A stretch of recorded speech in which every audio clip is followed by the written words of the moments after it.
It's cut away for 4. Now will run away, short and wide from Anderson. Capsey moves on to 13. Pulled away from White Hodge. Nice. Should run away for 4. And does run away for 4.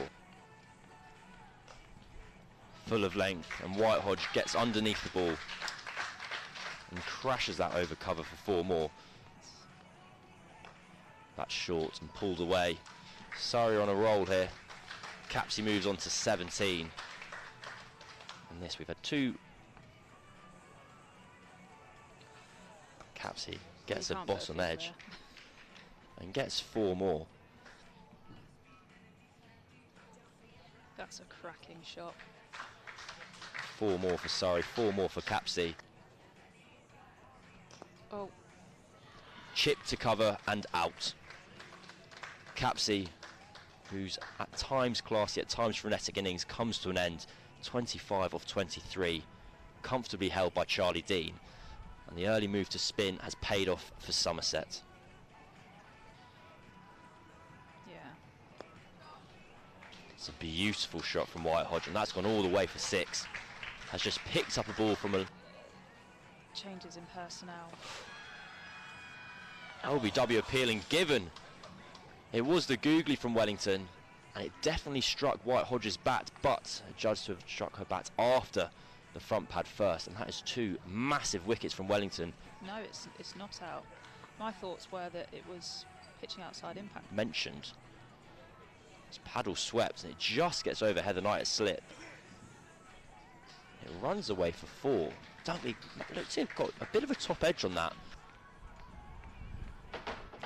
It's beautifully bowled and out. Stumped. Monaghan's dragged her back foot there. And Jones completes the stumping, edging their way into this game. Just watch the stumping here. Sharp turn, well taken by Jones. And you can just through the kind of... That's a beautiful shot. She always scores runs because of shots like that. A fantastic cover drive. I don't even want to call it a drive, it was a push. A gentle nudge. Now that's been crunched away gloriously for 4.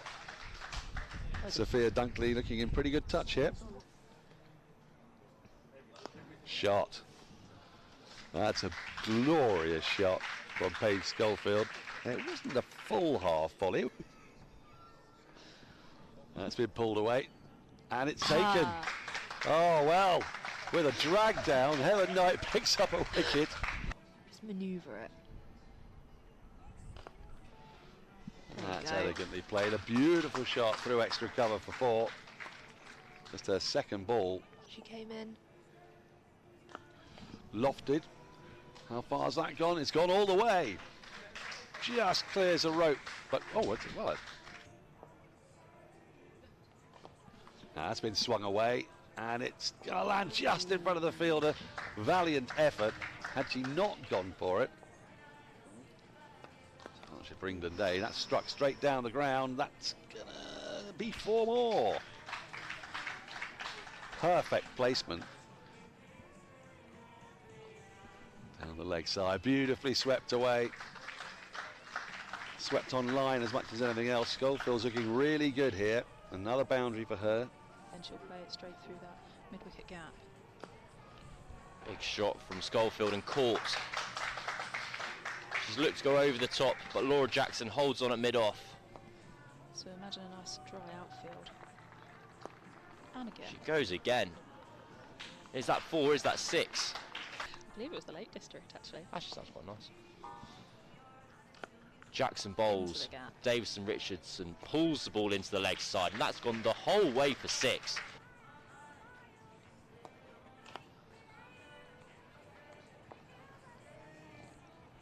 Davison Richards able to scamper through for a single, and that is a half century for ADR of just 42 deliveries. And that's bowled. Pace off. Chatley looking to make room and cut the ball through the offside where all the fielders are up in the ring. Fortunately for her, it misses, and Charlie Dean gets a very well-deserved second wicket.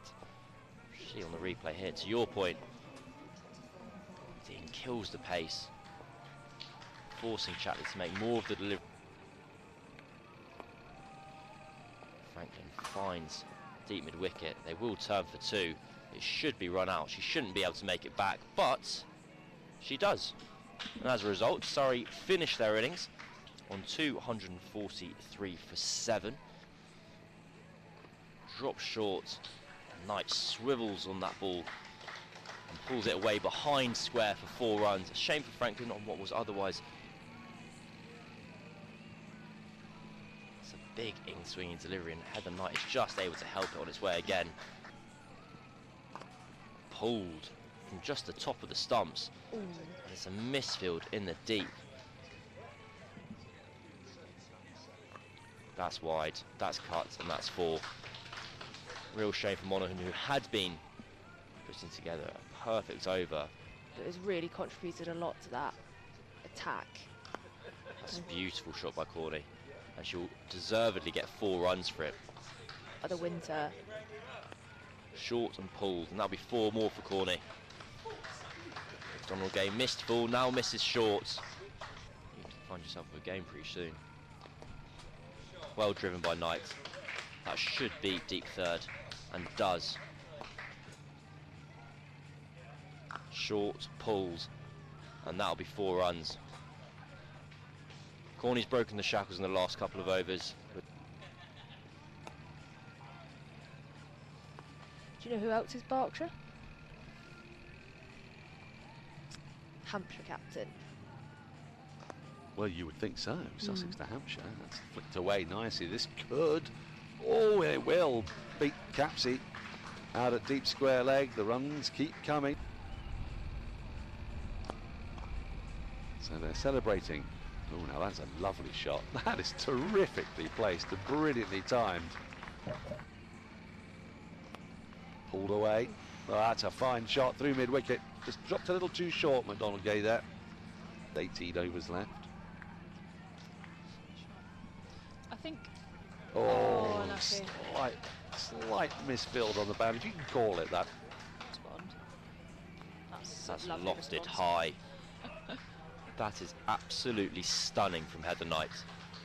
So they're wanting to reduce that gap with every delivery, which they certainly are at the moment. Now Corney joins the party with a as a top edge. Fielder settling underneath it, and that is comfortably held. Davidson Richards with the golden arm. I think that was the plan. The perfect plan, and got a bit of a drag down. In the second hole, I had tears in my eyes. It's driven strongly down the ground by Corney. She might get 4 here. She will get 4. That brings up a half century. Just going to ignore it. Bold. A huge breakthrough for Surrey as McDonald Gay cleans up Corney.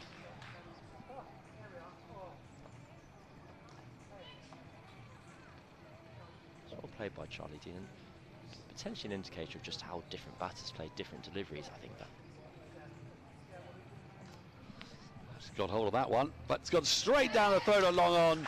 Franklin with the catch. And again. Oh my goodness me, what a shot that is. Superbly manipulated through deep third for 4. Where Wellington's hit those 3-4. She's going round the wicket, Donald Gay, and this is driven superbly through the offside for 4. What a masterclass that was from Amanda J. Wellington. 4-4-4-4, done and dusted. When she faced her first ball, that's going to be 4 more. 5 4s the last 5 balls. 11 needed off 5, and now we go. Oh, It's crunched away. This could be 4 more. Amazing, amazing stuff. 20 off 5. It's now just 6 needed off 3. Off stump. She's gone across her stump. She's got it fine for 4 more. This is one of the most remarkable innings I've ever seen. Amanda J. Wellington has 24 off 6 balls for 1 to win. Gets hold of it and got it away for 4 fantastic runs. An amazing victory for Somerset. From absolutely nowhere they have won this game. They were on top through much of the run chase, then they were squeezed almost to death, needing 31 from 10 balls.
Okay, so it's time for the toss. Sophie Love has the coin. Bryony Smith, Surrey skipper, will make the call. Heads is the call. It is a head, so Surrey have won the toss, and Bryony, you've elected to Have a bowl, please. Good stuff. Well, you played here on Monday, so you're used to the conditions. I mean, it should be a fantastic occasion, shouldn't it? What's the sort of methodology tonight? Not much different, really. Obviously, played a lot of cricket here in the last week. Sun's out and a bit of grass on the pitch, so looking to have a little bowl first. Did you notice that the pitch had sort of improved almost as the day went on the other day? Yeah, it definitely got better under lights. So, we know it's a double header, so it's going to hold up well. So we're looking to have a chase. Enjoy your game. Thanks, Bryony. Thanks for your time. Sophie Love, lovely to see you. You're getting used to these historic occasions. I mean, it's a momentous night, actually. What does it mean to you personally? Yeah, it means an awful lot. Obviously, a Somerset girl, I've grown up in these parts for a long time, and I guess the club's sort of in my DNA, and hopefully I'm a big part of it as well. But yeah, we're really excited to get going today. Obviously, starting at home is a massive opportunity for us.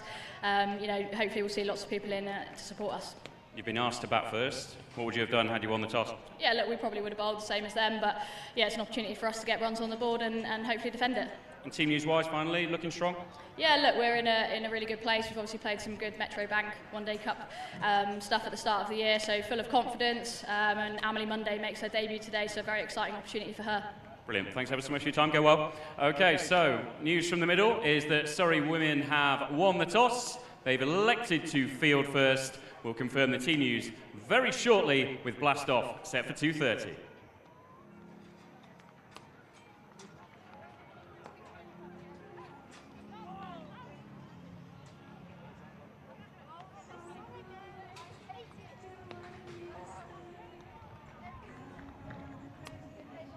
Good afternoon, everyone, and welcome to the Cooper Associates County Ground. It's a stunning Friday early evening, and we have got a packed house. There is not a ticket available for any seat in the ground. Surrey have won the toss in the game. Somerset women are taking on the women of Surrey. Surrey have won the toss and have elected to bowl first. I'm joined by Nicole Harvey. We're awaiting some team news, but we have a action-packed day here. There's a buzz, isn't there, Nicole, today?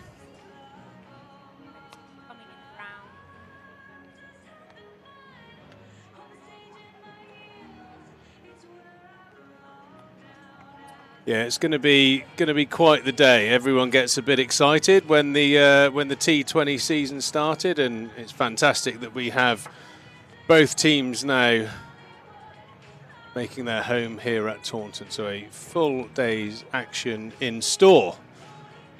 Again, we are waiting for some team news, and we'll get you up to date as soon as possible. Just looking out, a couple of ex-Somerset players working as coaches for the women's team. Johan Myberg, who some Somerset fans will remember very fondly for his time here playing for Somerset. And Max Waller is over on the other side of the ground with the Somerset women's team. Johan Myberg's the head coach, and Max Waller is just a measly fielding coach, but he's doing a grand job, and hopefully we'll see plenty of stunning catches and run-outs today. Yeah, I think Max has been involved for quite a while now.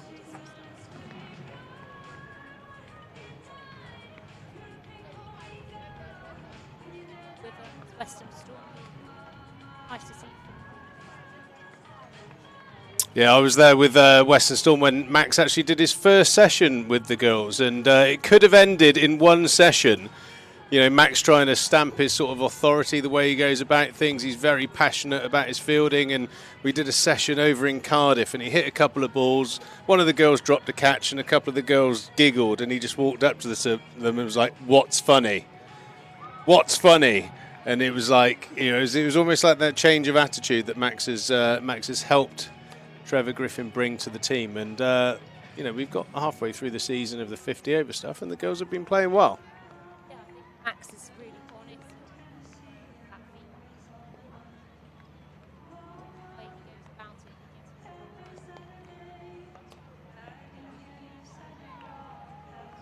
it. Yeah, he has got a lot of vast experience. We're having a potential bit of a technical issue. Nicole Harvey, I assure you, is answering my questions, but at the moment I don't think the mic is working, so it's not an unusual thing for me to be sat in a small room talking to myself, but we'll get her up and running as soon as possible. She was just saying about the energy, the professionalism that Max brings to his job. I'd probably question his honesty slightly after playing a number of rounds of golf with him recently, but he's a pretty fair dinkum kind of guy. Looking out on the pitch from up here, maybe sort of 100 metres away, it looks like a pitch that you'd imagine here at Taunton. It's a lot sort of browner and barer than the championship wickets that are famed for having a little bit of green grass on them, so I expect it to be a pretty good batting surface. We have news of the teams. We have the Surrey 11. We have the captain Bryony Smith at the top of the order with Danny Wyatt-Hodge, Kira Chathley, the wicket-keeper, at number 3. Paige Schofield, number 4. Phoebe Franklin, number 5. Emma Jones, number 6. Kaylee Moore, number 7. Rihanna Gay, number 8. Alexa Stonehouse, number 9. Danny Gregory, who I think last time she played, you were very impressed with the bowling, weren't you, Cole, if I'm right in saying? And Tilly Coleman at number 11. So that is the Surrey 11. Any sort of standouts there? I think the obvious one is, that batting order at the top looks pretty strong with Danny Wyatt-Hodge and Bryony Smith, who's got a magnificent 100 here in the 50 over comp. Yeah, and I mean also Paige Schofield, she can take the game away from you fairly quickly if she gets it. She likes to hit boundaries and she's going to go from the off. So they are a strong side and they do bat fairly deep.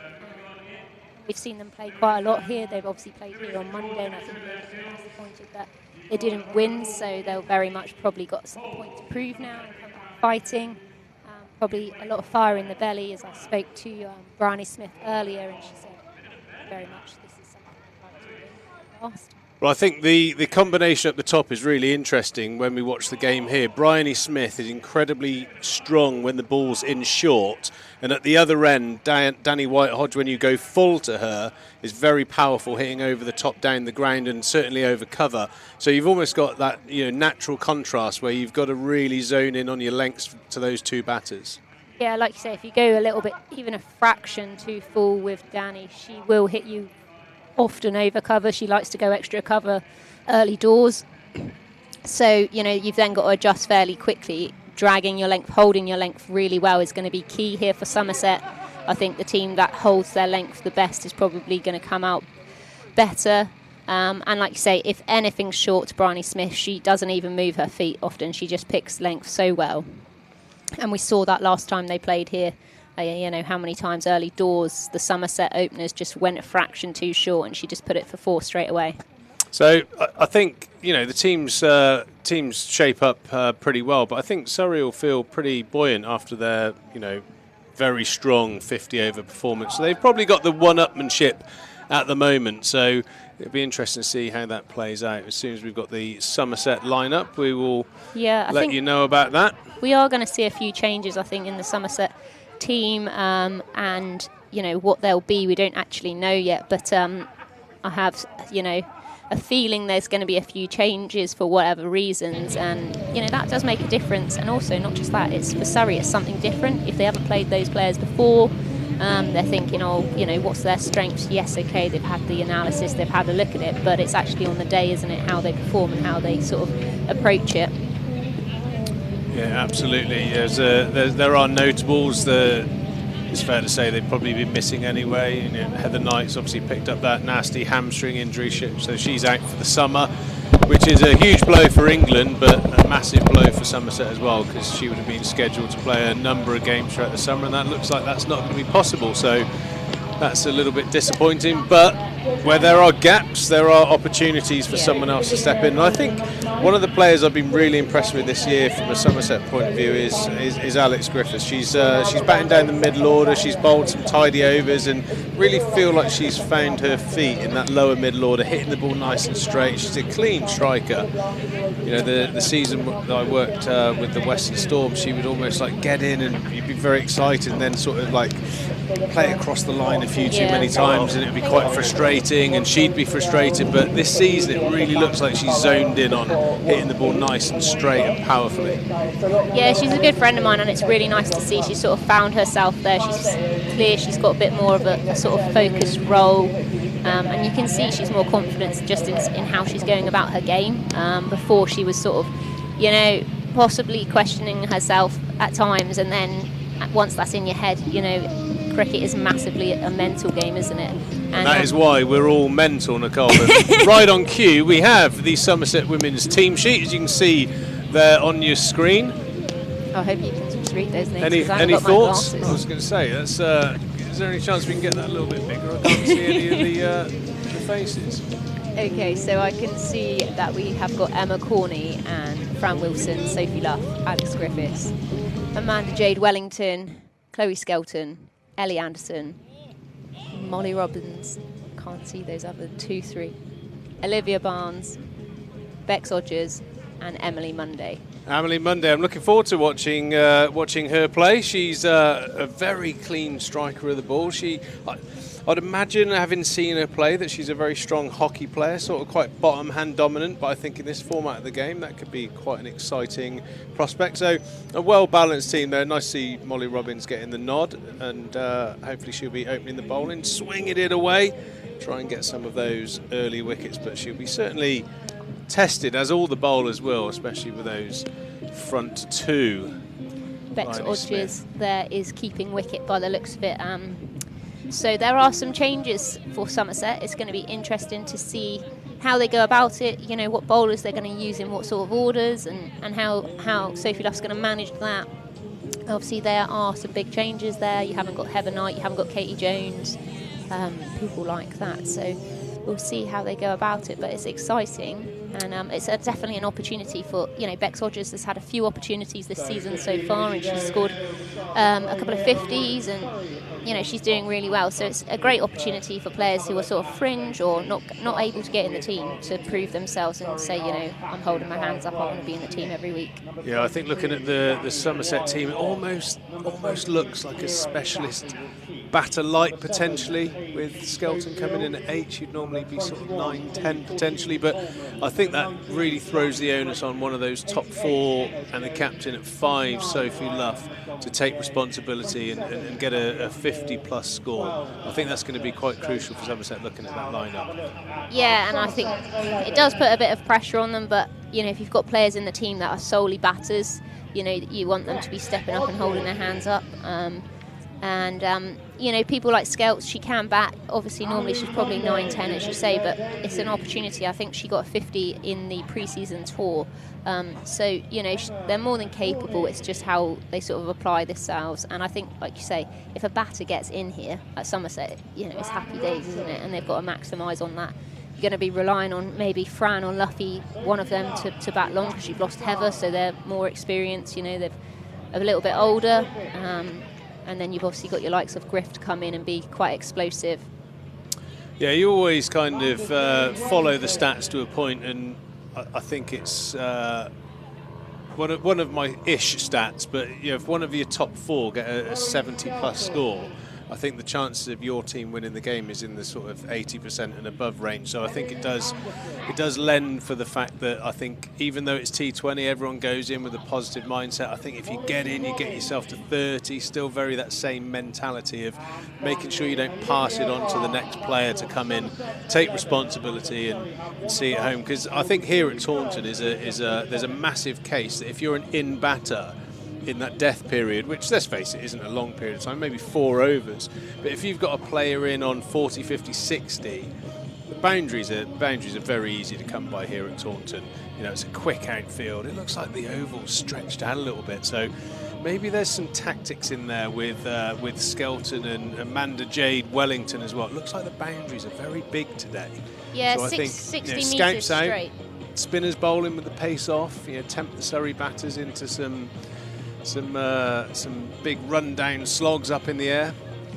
Yeah, I think you're right. They probably have gone, you know, let's go for bigger boundaries, possibly get them hitting square of the pitch. You've got one boundary which is 59 metres, 163, and straight is 60 metres. So that could be a tactic, you know, try and get the batters to hit those possibly wider pockets. And, look to get some catches on the boundary. Particularly Danny Wyatt, she's often been one of those batters who almost gets tempted by, there's a gap there, I'm going to try and hit that pocket, and does something that might not necessarily normally do at that point in her innings. And then she has been known to sort of get caught sweeping early doors in one of those sort of traps.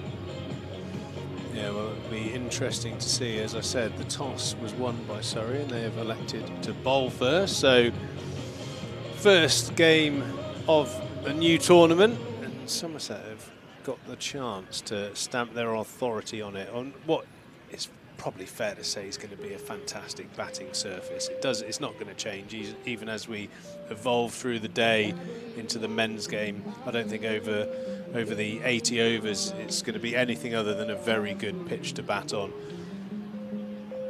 So we'll see how the day transpires. We're all very excited.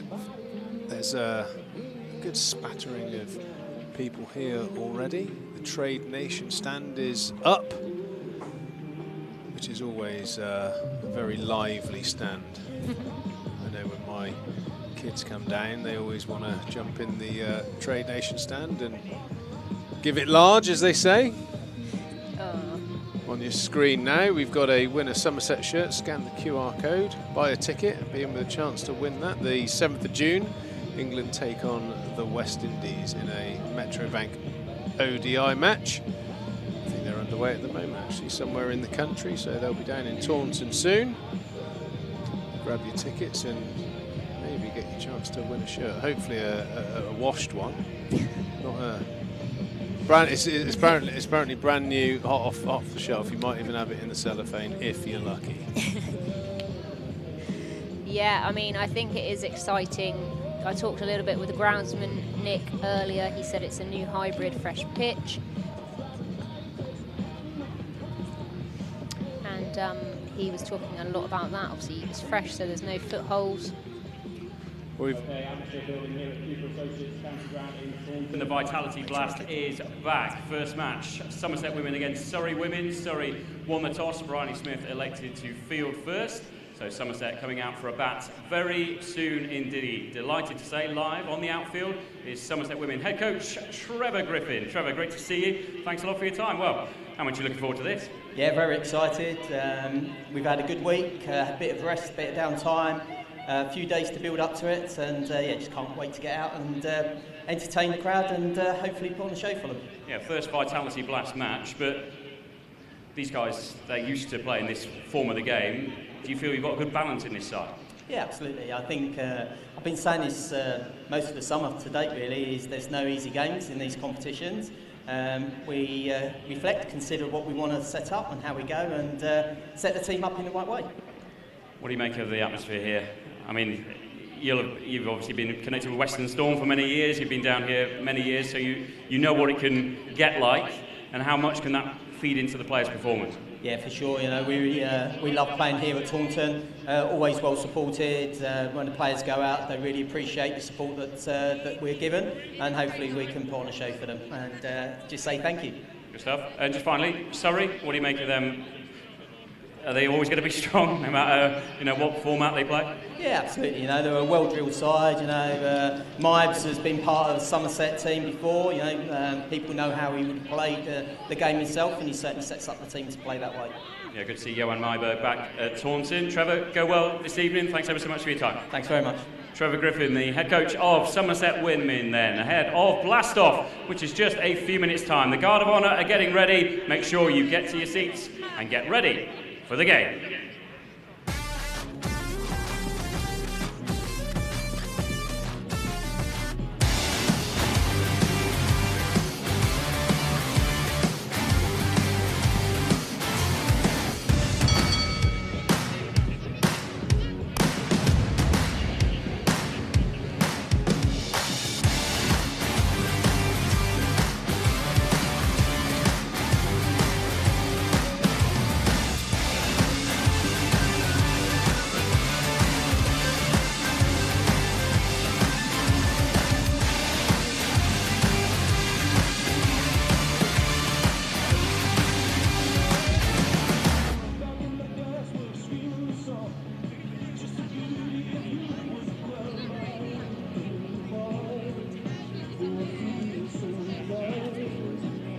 can see the little Virtue car there.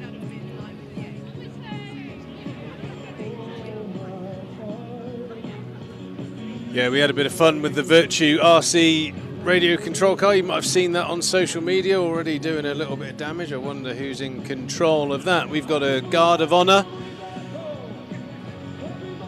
Oh, that is definitely a health and safety violation there if you're letting Wello loose with the controller. I've seen her drive, and well, there should be a public safety warning there. But yeah, we've got the guard of honour.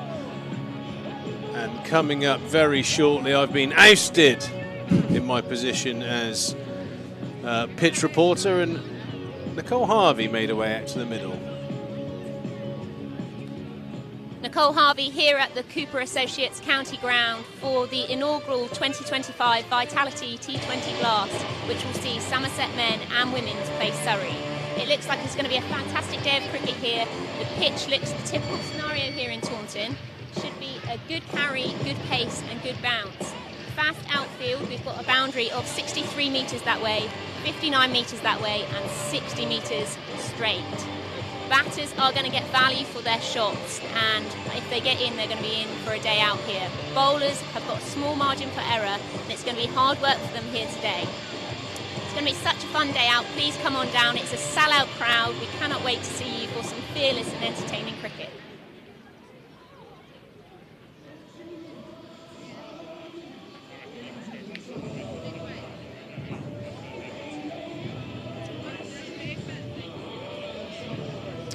Just seeing the Surrey huddle there, having a bit of a chat from Danny Wyatt-Hodge and Bryony Smith. Just teeing them up for what should be a brilliant game of cricket here. Yeah, we've got our Russian spy Stumpy just trying to get a little bit of a lowdown of what's being spoken about in the huddle. He's flapping his wings over there. He's got his fast trainers on, getting ready for the mascot race later on in the summer. Sure he's been training. No, my days of running are long behind me, especially in a great big stinky Stumpy suit. Yeah, you smell him before you see him.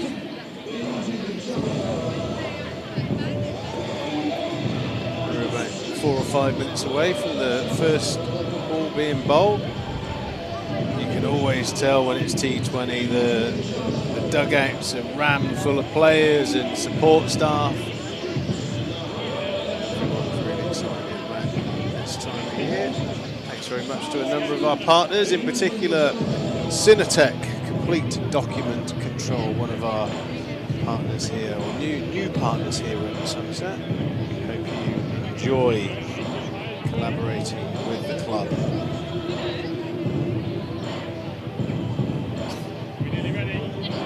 Yeah, we can see lots of people coming in, sun hats on, children out in the car park playing in the activities that are set up out there, some throwing activities, bean bags, all sorts of fun going on back out there, and I think there's going to be some live music as well, so there's lots going on here today. Okay, it's a big night in the Vitality Blast, the first ever Vitality Blast match for Somerset. Give them all your support here at the Cooper Associates County Ground in Taunton. The players and officials will be coming out in 10, 9, 8, 7, 6, 5, 4, 3, 2, 1. Let's make some noise. Here we go.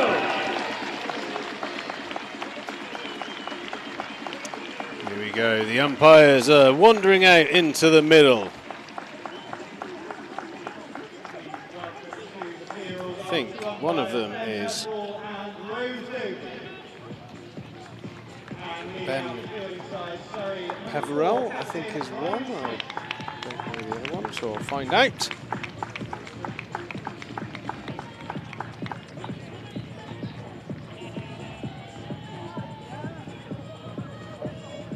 But yeah, Cooper Associates County Grounds pumping. We got some music playing. The Virtue RC control car is on his way out into the middle with the brand new Kookaburra ball. I think it's going to the wrong end at the moment, so it's going to have to take a detour and go up the length of the pitch. So you just can't get the staff these days, can you? It's going to pass it to the It's one of those dodgy Ubers. So it's waiting for someone to grab the ball, but nobody's keen. Going to see Bex Odgers opening the batting here.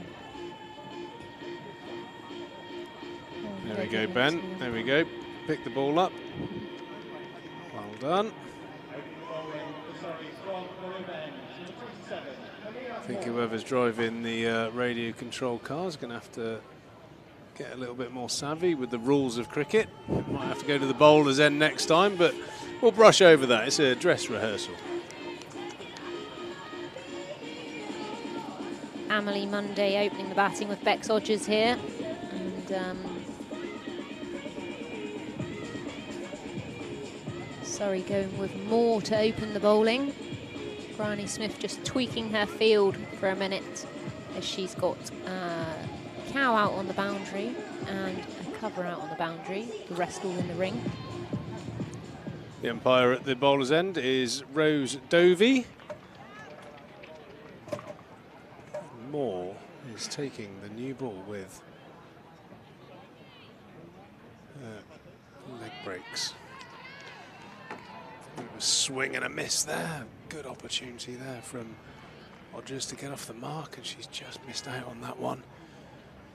Interesting, because Somerset, both of these batters are fairly new to the squad.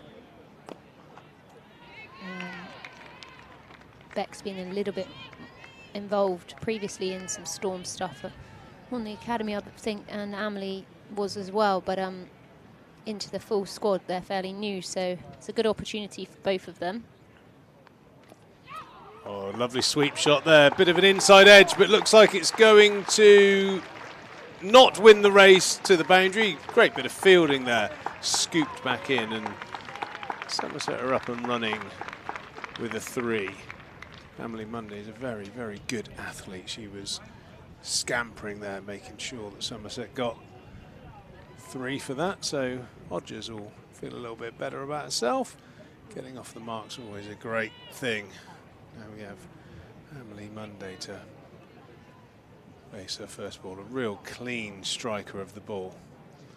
Quite bottom hand dominant from memory, but let's see if she's done any work on that. Another short wide delivery missed out on there. She's almost tried to guide it there and not moved her feet particularly well there. Well, it's just typical of that sort of, first game competition, young, inexperienced player, just, the nerves are going to be through the roof. Playing in front of a decent crowd here at the Cooper Associates. You just want to get that one in the middle of the bat just to get you going. And an edge, and she's going to pick up 4. Her first run to the tournament. It's going to be a boundary. Both Somerset batters off and running, 7 off the first over.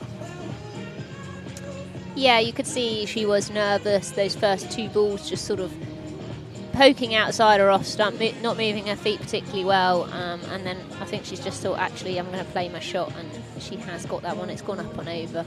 More actually bowling off spin. It looked like in a load, it looked like she was preparing to bowl leg breaks. But no, she's definitely bowling her off spin. There's the young lady you were very impressed with in the last game. Good athletic run up, strong at the crease, good bit of pace, away swing if I remember rightly. Yeah, is that who they're doing? Or are they just a debate? Brian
flyer, 10 off her first 6 balls. Yeah, nice shot there, just gone behind Danny Wyatt at backward point. And like you said, they haven't seen too much of her, if at all, some of these.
Monday, followed by round of song game 12.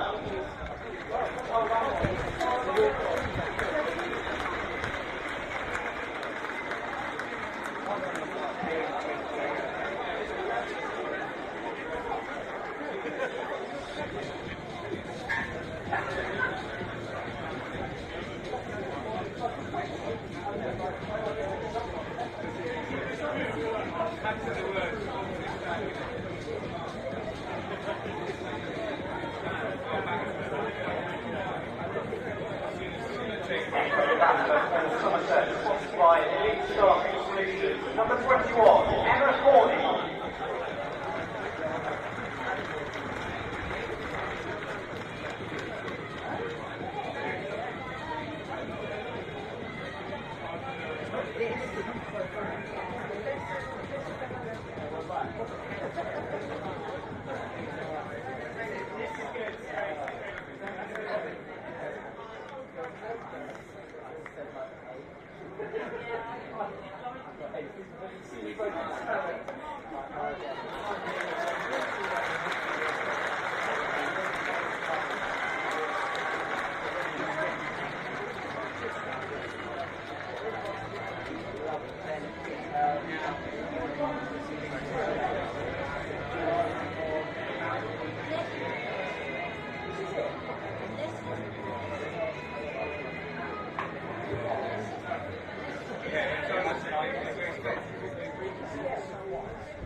batter for Somerset, number 35, Wilson.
On the big screen, just like that.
Ace it down to third. And then you saw Corney sort of doing a similar thing, okay, off the back foot, and then you've just seen Fran do that. It's almost as well, and you're not going to gain too much from that. They've got a short third, so what are you, where are you placing it to? Yeah, I couldn't agree more. I think you're better off just playing just a strong cover drive to that, try and pierce the field, because even if you deflect that at that pace, you're not going to get a run anyway, because there's third man, there's point. So yeah, totally with you there. Just stronger cricket shots. Just, I think Somerset are forced into a period now where they're just going to have to rebuild a little bit, and no better person to do that than Sophie Luff. She'll look to maybe suck up a few balls here and just get herself in and just calm everything down. It feels like the innings so far, even though Odgers and Emily Monday played really well at the top, it's all been quite frenetic since those first 4 overs. Good length there. But yeah, like I said, Luffy she's possibly going to milk a few to cover, just take the singles for a minute. Odgers is on 26 off 17. And they're still doing well, 47 off 5.3 overs now. I mean, I suppose where I'm sure it potentially was the plan, when you've got someone who's flying at the moment, like I said, Odgers 26 off 17, when you get in, you've got someone flying at the other end. That's a perfect time just to get bat on ball, get yourself a 1, get the in batter on strike as many balls as possible in a power play. It's almost like a free getting in period. But Corney and Fran Wilson have just gone out there with the, it looks like their brains are going 1,000 miles an hour, and they've given their wickets away. Surrey have now they've started just to peg Somerset back. They've just brought another across to the offside. So if this bowler holds her line, Luffy's going to force it into the leg side there. She has been successful in doing so, but almost looking for her to play around that front pad and trying to sort of almost whip it.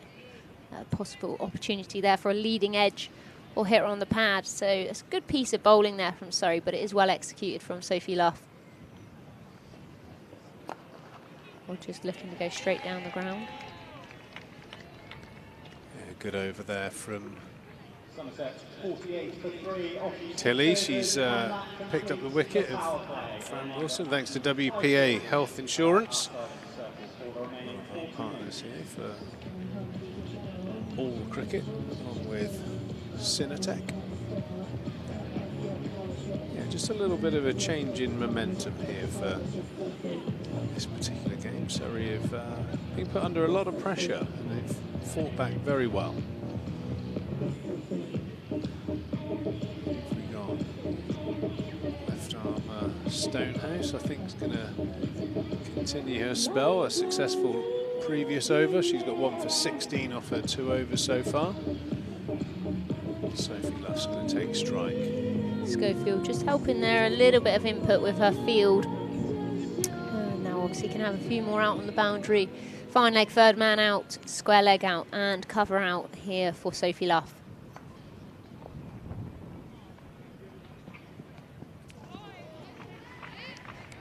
A little bit again, just outside the off stump. Wishy-washy, wasn't it? Wishy-washy. Fair play to the bowler. They've got those sort of, I think they're probably sprinkler hatches, and whenever that was in your run-up, they used to drive me absolute crackers. You might be able to see it if you get an overview at some stage. Yeah, one of the steps finishes really close to it. Yeah, it's almost not a drain cover, but it's almost like that sort of effect, isn't it? And with a mat on top. Yeah, an AstroTurf drain cover. Not ideal footing, but Stonehouse so far, 2 dots so far. She's looking to just hold her length, not go too full. She knows Luffy wants to drive it. She comes in here late. That could race away there for 4. And it does. Sophie Luff's first boundary as she moves on to 5. Just played nice and late. Through backward point.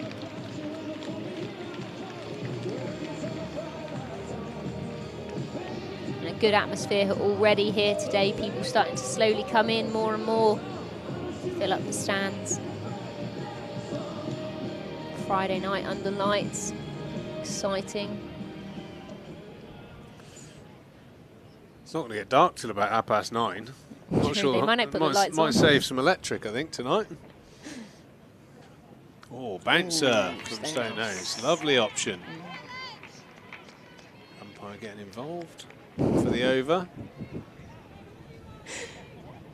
Yeah, I mean, that's quite a good plan to Luffy, isn't it? To bowl it slightly shorter. She does like it full. And they're just bringing up fine leg. That was very short. It's nearly landed on the bowler's boot. Danny Gregory coming up here, that fine leg, bringing that one up, putting Cal back instead.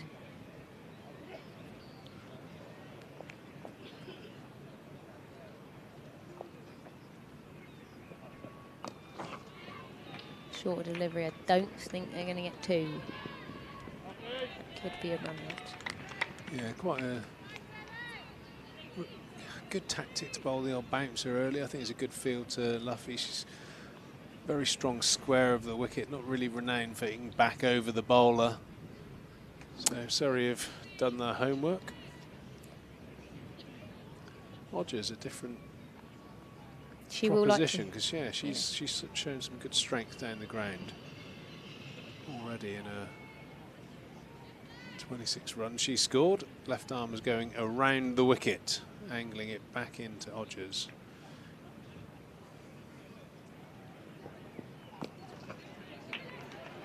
Good single there, worked into the leg side. Stonehouse just picking that one up. I think Odgers is possibly thinking about, you know, where's she going to find her next boundary. She likes to deal in boundaries, but Luff's probably saying to her, let's just bat a little bit of time here. We've lost 3 quick wickets. And we just need to stay here whilst maximising. Let's not let it get to our heads. It was quite frantic there for a little phase. There was a lot of things going on. There's going to be a change of bowling here. Danny Gregory coming on. Perfect time for the captain to get out there and steady the ship. Just remember the 7th of June, England are taking on the West Indies in the Metrobank ODI series. Buy a ticket, scan the QR code, win a shirt, easy peasy. Danny Gregory, the leg spinner, bowls a lot of sort of top spin deliveries, gets quite a bit of bounce, quick through the crease. Not a huge spinner of the ball. Very recognisable with the old long pigtails, the old plaits. Oh, a return catch. Odgers gives her a wicket. First ball, always a real... Oh, she'll be kicking herself. Just have a look at one. She's just tried to flick that one back past her and offered a catch. Straight back to Danny Gregory, and she makes no mistake. So as we said, Nicole, neither of the top 4 taking that responsibility. Odgers was the obvious one. She got herself to a well-made late 20s, and she's just gifted a wicket away. She'll be fuming with herself. It was a good innings, but all too short. That run rate is tumbling down from 10 and over. Now it's 7.5 as Alex Griffiths comes into bat. The umpire straight out there with the girthometer. It looks like it's passed the test. Yeah, it's a shame Bex Odgers there. She's almost not thrown it away, but she almost has, hasn't she? She's in. She's scoring at a good rate. There's no need to do anything, you know, too manic. And she just did it in the last over. Took a nice single, you know, get down the other end, won a ball for a minute, and then when it's in the slot, off you go. But yeah, shame. I think it's just always good. It's a good principle, isn't it, when a bowler comes on that you haven't faced, especially a leg spinner, that you just are a little bit more watchful for that first delivery. Alex Griffiths in. She's been striking the ball nicely. A couple of... Yeah, I hope she continues with that confidence that she's had in the previous games and brings that into this blast, because I wouldn't want to see her going back into her shell. She's been playing really well. She hits That's the shot that I like watching her play. That first ball, she's tried to hit it way too square. When she sort of focuses on sort of cover to mid-wicket and straighter, I think that's when she plays her best cricket. And they're going to certainly need a score from her today. Luffy has probably fallen into what would probably be her perfect situation here anyway, to play that sort of anchor role, bat some time and get herself in. Yes, she'll score at a decent rate, but it does... It's going to take someone to take a bit of responsibility here and knock it around. You know, still 13 overs to go. Yeah, partnership needed here from Somerset after a flyer. They've lost 4 wickets for next to nothing. Yeah, I think, like you said, they're going to milk those singles where the boundary fielders are out. It's fairly low risk. Build this partnership a little bit and then go from there. Griff will still play her shots, and she's going to be attacking. Just a quick single there. Excellent running there from Sophie Luff, realising that that short fine leg fielder is going to have to dive, and she set off straight away.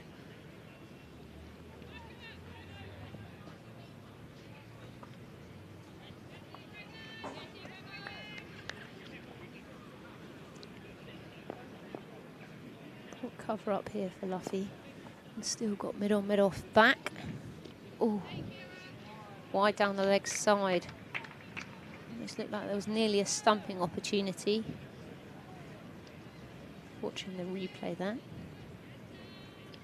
She was deep in the crease, so even though she had a couple small strides down, she wasn't out of her crease there. Gregory in. Flighted delivery, worked into the leg side. Just going to get a single there as the bowler cuts that one off with her plaits, as usual. I find that It's awfully off-putting. it's very recognisable. They're flapping around all over the place, aren't they? But yeah, maybe a bit of a tactic in there. Whip you in the eye or something. Dangerous, very dangerous indeed.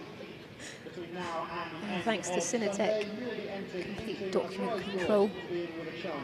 It's always useful to keep control of your documents.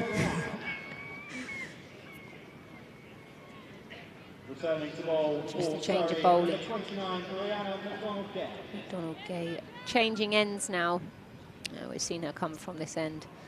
She's going to change ends. She's 1 for 11 off that first over, so a little bit more expensive than she normally is. But I think, as you said, she was almost placing it rather than bowling it, like she normally does, which is interesting. Have they told her to take the pace off a little bit? Yeah, well, it wasn't in my mind's eye how I remembered her bowling. It was almost like the complete opposite shape, and maybe that's something that she's worked on for T20 cricket. I think, Luffy in particular, it's just just bowl, top of the stumps, bring those closer fielders in nice and tight. Sophie's modus operandi is just to run the ball around for those first 10-15 runs and sort of expand from there. The more dot balls they can get into her, sort of up the pressure levels, they'll know that she's an absolute key wicket, as is Alex Griffiths, who will certainly play her shots like she's done there. Clipped out towards mid-on, should pick up a single. Slightly concerned. Trying to go the aerial route. It is a big boundary out there for the women today. It will remain the same all day by the looks of it for the men's game later on, so pretty much maxed out here at the Cooper Associates County Ground. Wide ball again. Surrey have leaked a few extras, which is unlike them. They have seemed to sort of just bowl it almost too straight and just dragging it down that leg side. Both spinners and seamers so far today, and they can be costly, can't they? It's an extra ball, it's the run scored off that extra ball. And yeah, well, at the moment, extra is his second top run scorer. Short one. Oh my goodness. That's very high, that one. That's a wide. A wide and one for the over. Lots for the umpire to do and signal now. Wide. One for the over to the batter. One for the over to the bowler. Strange shot there from Luffy. A bit out of character. It was almost like a tennis waft.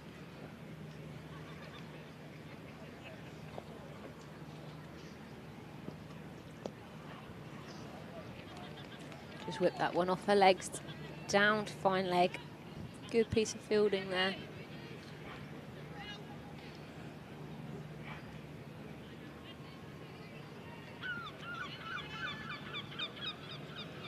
Hopefully Griff keeps hitting down the ground in the V.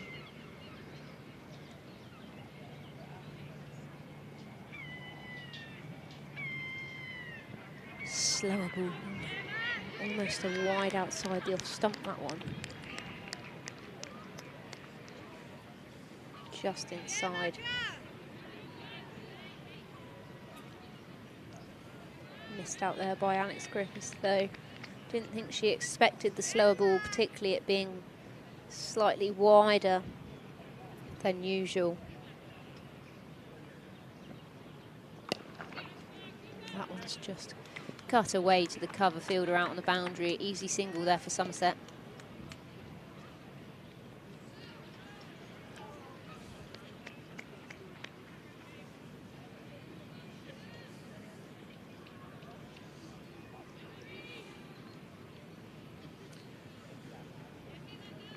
It's amazing how quickly T20 games start. 5 overs at sort of 10 and over, and now we're almost at the halfway stage, and Somerset have stalled, but shots like that will certainly help. Guided with a bit of help of the outside edge past short third man fielder, and Sophie Luff picks up another boundary. Slightly missed time there from the short Might mistimed dive there from the short third man. Just raced away for 4. Gregory going to come here again. First ever cricket game, a warm welcome. You enjoying it? Good stuff. I said similar to baseball, you said no. If you're in the ground at the Cooper Associates, we have the Frenetic sponsored selfie, as we see on the screen there. If you that isn't actually a selfie. That's a 0 out of 10. You have a selfie. You have to turn the camera around and cheesy grin it. See what sort of but it's a lovely picture. Background you can get. So if you send your selfies to us on either Instagram or Twitter, you'll get on the live stream. But I'm going to be ruthless. Got to be a selfie. That first one did not count. Oh, bit of a miscommunication there between Griff and Luffy. Very wise of the captain to say no. A leg by there. Danny Gregory. I want to see a selfie when you go down there to do your pitch report. Yeah, I might send one in. Good. Have to find an interesting background. Gregory flighted delivery there. Wyatt Hodge has gone the wrong way, and that has meant that they've been able to come through for a single. I think she thought Luff was going to go through the cover gap out on the boundary, but actually she went straighter.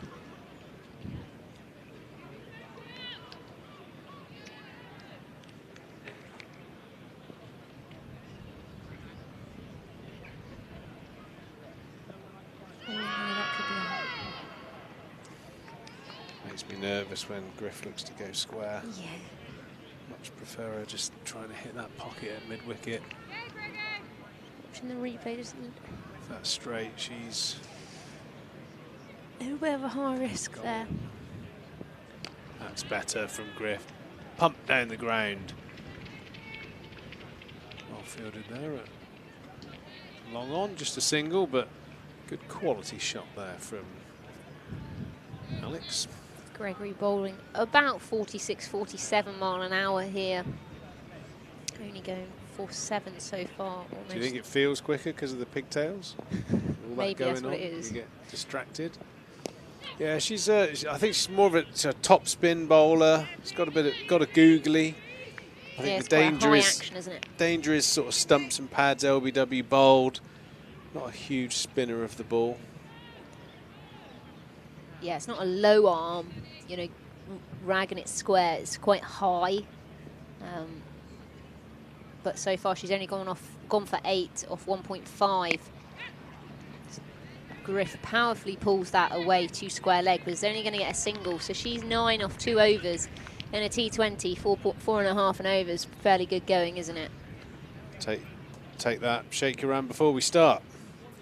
We have a look at Friday the 13th of June, Somerset take on the Lancashire Thunder. Tickets are only £5, and then I heard a rumour that Sophie Luff is going to get on stage with Forever Swift and bang out a few tunes, so that's got to be worth a £5. Get online at somersetcountycc.co.uk and grab your tickets for that.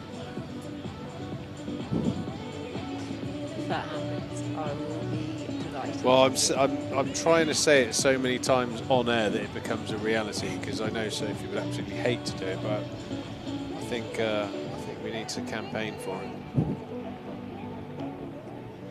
Change of bowling here, more coming back.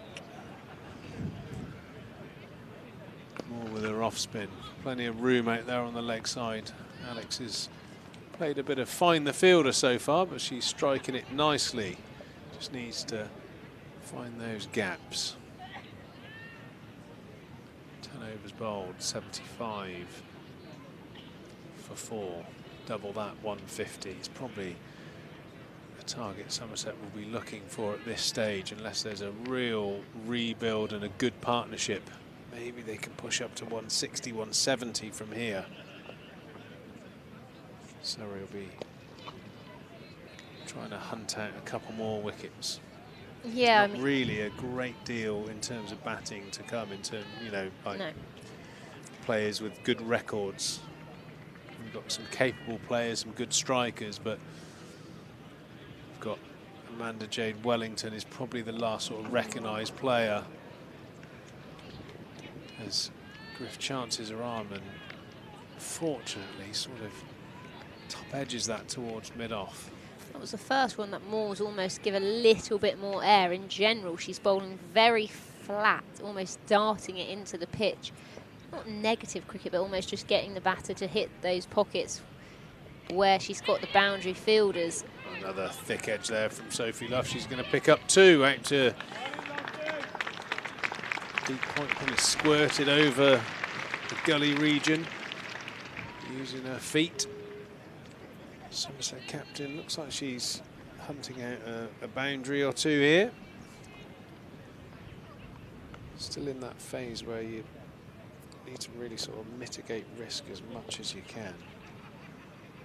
Nice shot down the ground. Yeah, you've got Amanda J. Wellington, who's super dynamic when she comes in, but you really want to keep her in the shed until sort of the 14th, 15th over. So 4 or 5 more overs of these 2 would be ideal, and then Wello can just unleash, as she often does.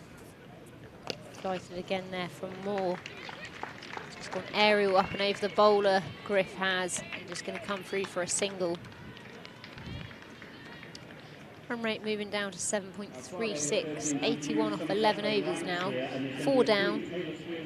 Taylor Swift, I should say, could lead concert straight after. So we look forward to seeing many of you then. It's the first ever Vitality Glass standalone game for the women. Having a little bit of a regroup. 5 seconds to name 5 Taylor Swift songs. Go. Possibly saying, let's keep going, 3-4 more overs of us. And see maybe Wello comes in and throws the kitchen sink at it, as they say. Bit of a blank space there when I asked you that question. I've got plenty more. See you later. Moore was interestingly varying her pace there from about 46 to 51. So again, bowling in that region.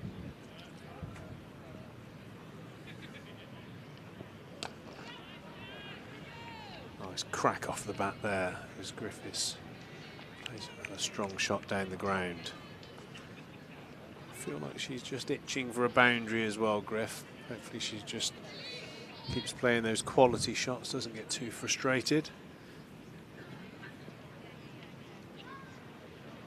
Danny Gregory's very tight into the stumps, has certainly bowled to a field, giving no real opportunities to hit through the offside as Buffy gets away with another one. She's utilising both edges of the bat well so far.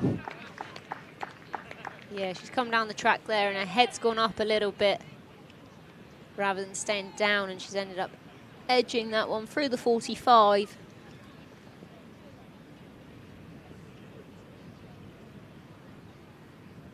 Flighted delivery, good feet there from Alex Griffiths, but hit straight to extra cover. Just tried to work that one through the covers. Yeah, they're almost teasing both the batters to try and go aerial on the leg side. 3 scouts out waiting for a catch. Griff goes for the sweep. Straight to the fielder, and she's going to cut off the 2 well fielded. Neither batter able to get Gregory away. She's closing in on the end of her 3rd over. She's only gone for 12 runs, picked up a wicket. Certainly an innings of 2 halves so far here at the Cooper Associates County Ground. Surrey pegging Somerset's great start back. Surrey have been excellent in the outfield. They've cut off a lot of runs. Yeah, they seem very positive. Obviously, they played on Monday here. Like we said earlier, they probably are wanting to come back fighting after they wanted to win on Monday. They're fielding, again, last 50 over match here, hitting the pad there, no run. They fielded so well. It was a big difference. You can see the big difference in the teams. Somerset and Surrey. Surrey were particularly good. They cut off so many things. Danny Wyatt-Hodge at backward point cut off a lot of possible 4s in that 50 over match. Today they've brought that same quality fielding performance so far.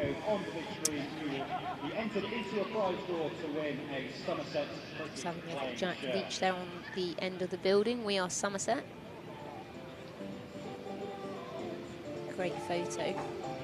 See the Somerset flag flying high. Change of bowling again here. This partnership's just about a runnable, 31 so far. They probably need to double that. So, yeah, change of bowling at the river end. Franklin coming here for her first over.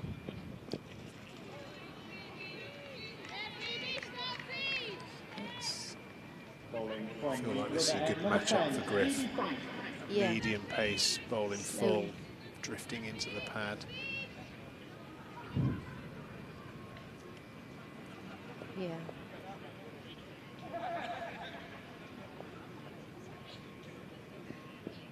Short one there, worked out to the cover fielder.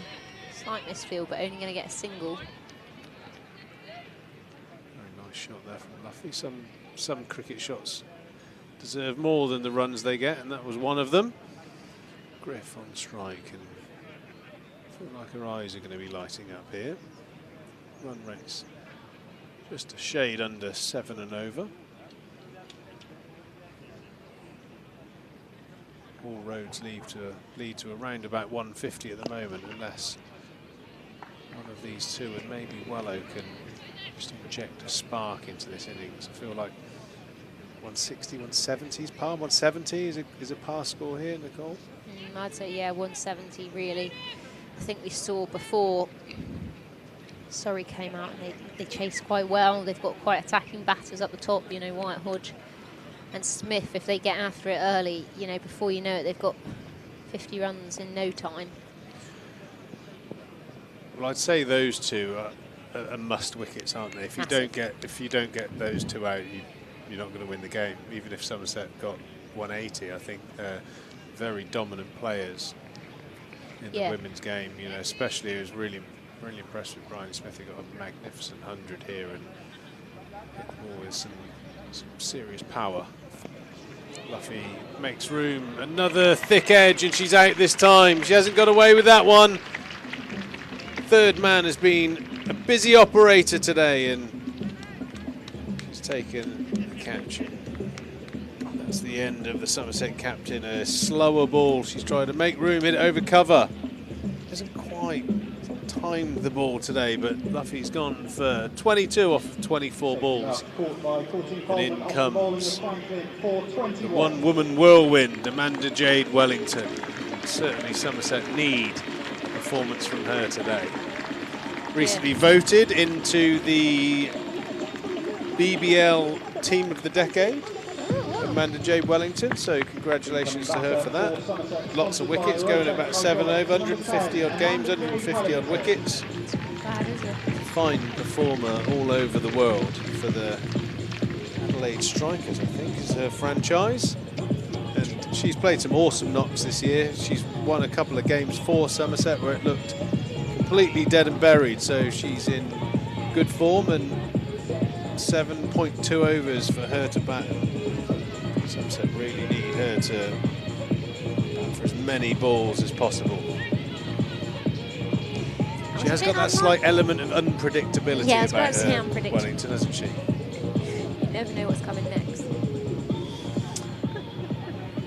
Yeah, I watch Wellow play, and I almost feel like it must have been similar emotions to the coaches when I used to stride out to bat him. What is going to happen today?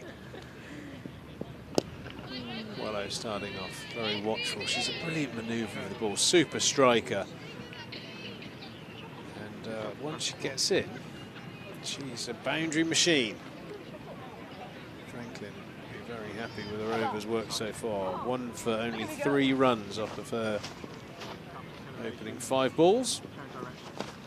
Wellow nicely clipped into mid-wicket. Yeah, she hasn't tried to bowl too fast. I mean, even then, she's bowled 58 mile an hour.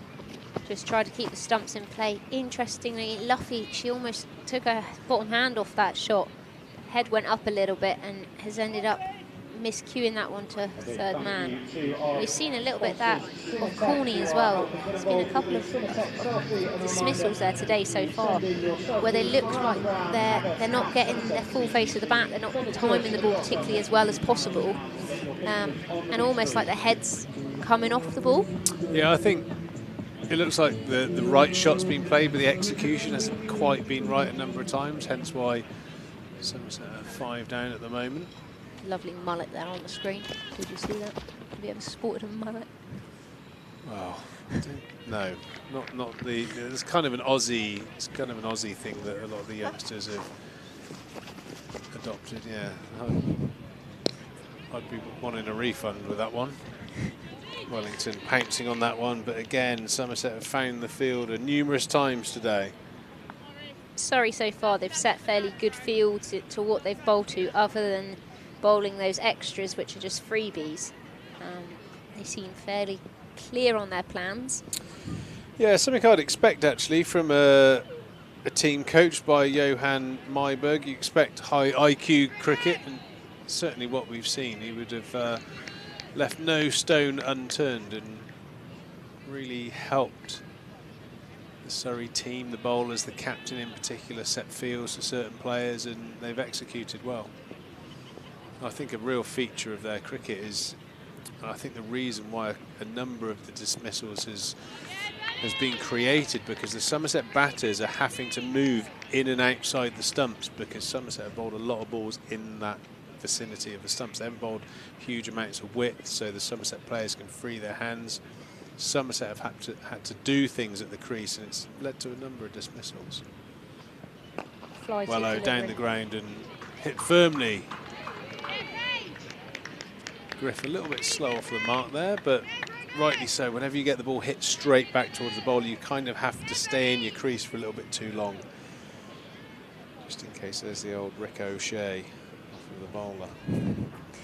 We saw that. Who was it? Heather Knight. Yeah, Fran hit one back and Heather was out. Great shot there from Griffiths, and straight to the fielder again. Griffiths hit a number of sort of boundary-worthy shots, but I think she's pretty much dealt in singles so far. Yeah, that was unlucky. She couldn't quite get that fine enough. Good shot. Oh, hopefully Wellington's just going to sort of rein it in a little bit. I think she needs to sort of press the accelerator somewhere around the 16th over. No doubt she might see it different, but I think it's just a period where these two just have to build a partnership. Get to 110, 120, and then Gregory finishing her 4 overs, 1 for 18 there. Sunday double header on Sunday, 94 for 5, with the women 14 taking now. on Durham, followed by the men taking on the Kent Spitfires. That's Sunday Fun Day on Sunday the 15th of June. Sunday Fun Day, double header. Somerset women versus Durham, and Somerset men, Spitfires. 15th of June, 12 o'clock and 4 o'clock. Somerset's women's game, sorry, England women's game at the moment against the West Indies. Tammy Beaumont's just been dismissed for 107. And Amy Jones, 104, not out. So England doing Again, to the West Indies what the men did the other night. Another one straight to the fielder from Wellington. To the third man, I'm not sure about that. I'm not sure the thought process. You're not getting enough from it. It's a high risk. Chop on. I'm not sure what you're gaining. You got to give Wello time. You got to give her time. I think looks like she's just being quite watchful at the moment. I know in T20 cricket you don't have a great deal of time, but there's not a huge amount of batting resources to come, so crucial these two bat deep into this innings. Another single. There's been a lot of singles scored, hasn't there, today? Nothing's found the gap. Well, apart from Odgers, who sort of dealt in boundaries. There were 2. The rest has almost been singles. 5.5 overs remaining in this innings. So it's on 95 now. more. She's bowled either flat, darting it in, just getting them to hit the pockets out to those leg side boundary fielders, or she's thrown it wide of that off stump. I don't think the short wide one's intentional. Well, I didn't like to say. I was being diplomatic. Yeah, Somerset missed out on a few here, but that's what happens when you lose wickets at regular intervals. There's a bit of a partnership from Hodges and Emily Monday, and not much to show for it since then. I'm going to come up for your pitch report for the men's. So come watch. I could do it now without even going out there. And make you do your selfie as well. I could do it now. It's flat, 200 bar, next to Frenetic, complete document controls. Invoicing, mail shots, all that kind of stuff, from what I understand. I think they're big with the NHS, so anything that you need from them, Frenetic, the company you need to get in touch with. 96 for 5 here at the Cooper Associates County Ground as the Wyvern is flying high up on the church. 5 overs to go, and Somerset will be targeting 10 and over from here on in. Griff, a bit of a swing and a miss there. She's played some nice shots, but hasn't quite found her feet. She's hit the fielders in the deep. She's got quite a strong bat face at the moment, so even her straight shots are going to go slightly leg side. It's a bit of a characteristic of her batting. Just needs one to get her going, I feel.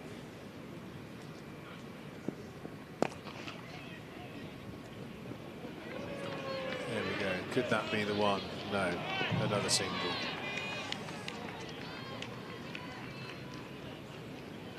Amazing bit of running there for the Somerset pair. Have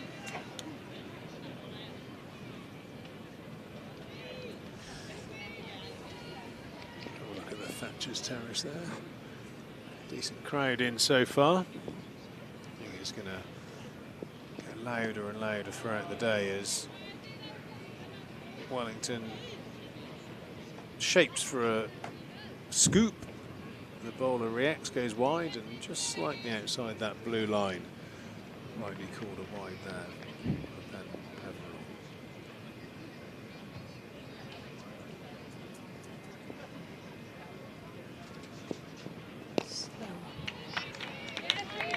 Bowled well, Surrey, since that quite frantic first 3 or 4 overs. I'm not convinced they got the combination right there with the new ball, with a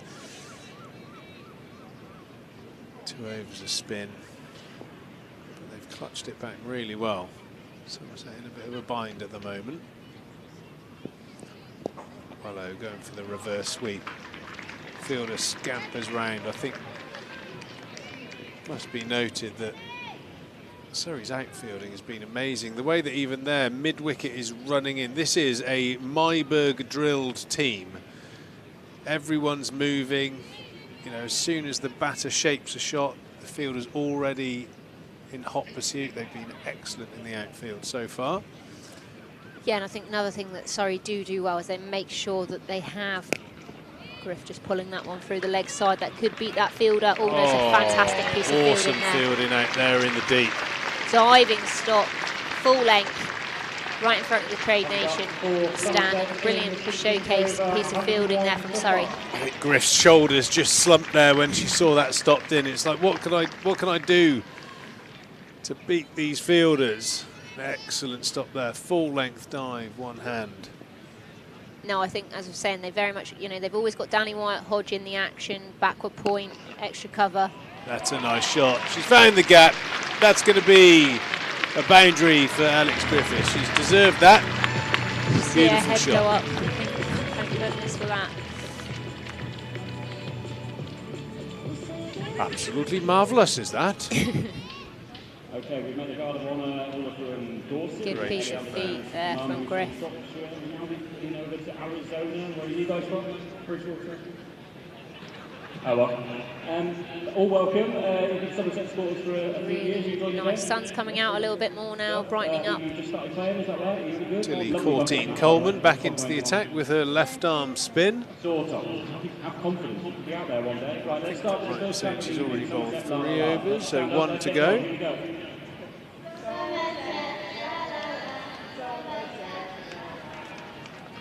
Some nice sun hats there. Getting an interview, so a multi-coloured sun hat.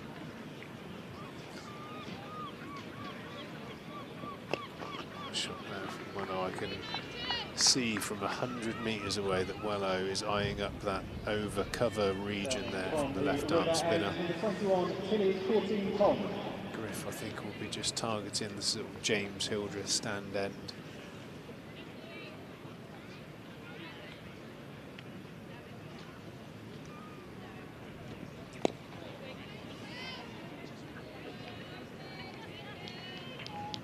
Griff just looking a little bit frustrated there, but she's just got to keep going. She's done a good job so far, 22 off 27 deliveries. Using the feet there, whipping it into the leg side. Looking for 2, but Wyatt Hodge is very quick onto the ball as always and quick release. So you can get a single there.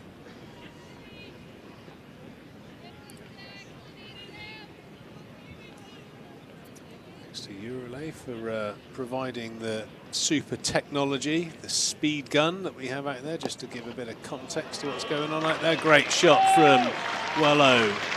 Eyeing up that over cover area, gets it a bit straight, plays it beautifully over mid-off for a 1 bounce forward, a much needed boundary. Matt Ranson has already sent us in a Cinetech selfie with Ted the dog. I think that should definitely get on the screen at some stage if the people behind the scenes can get that up. It's been sent to me via Twitter. Beautiful looking golden retriever Ted looks. No. Oh, beauty. 1 ball left in this over, 1 for 19 so far. She's just moving her field, thinking about dropping mid-off back. Which I think for Wello would be a good option. Bringing up backward point.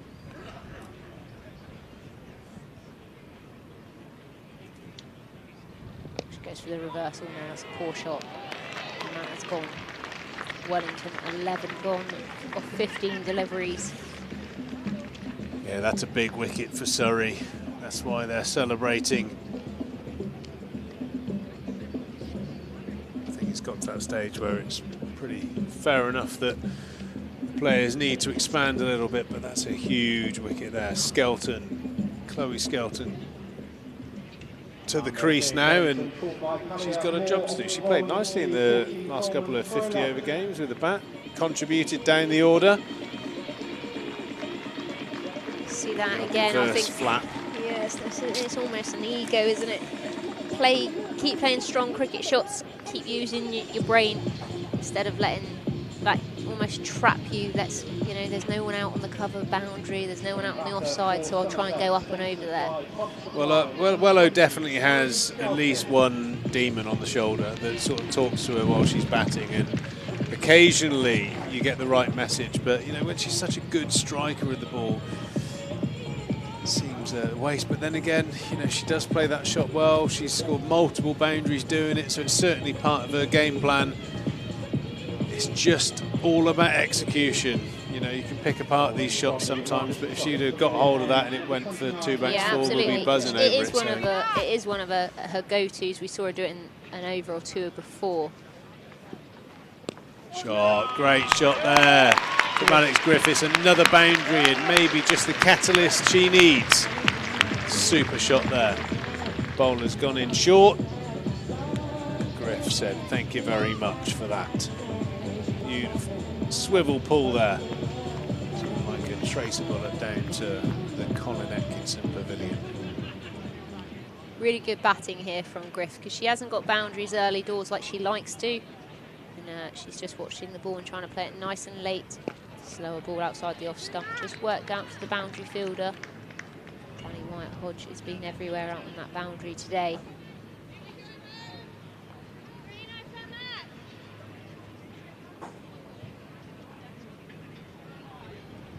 McDonald Gray. She hasn't had quite that fire in her belly we saw here last time. She's slightly different in her action even.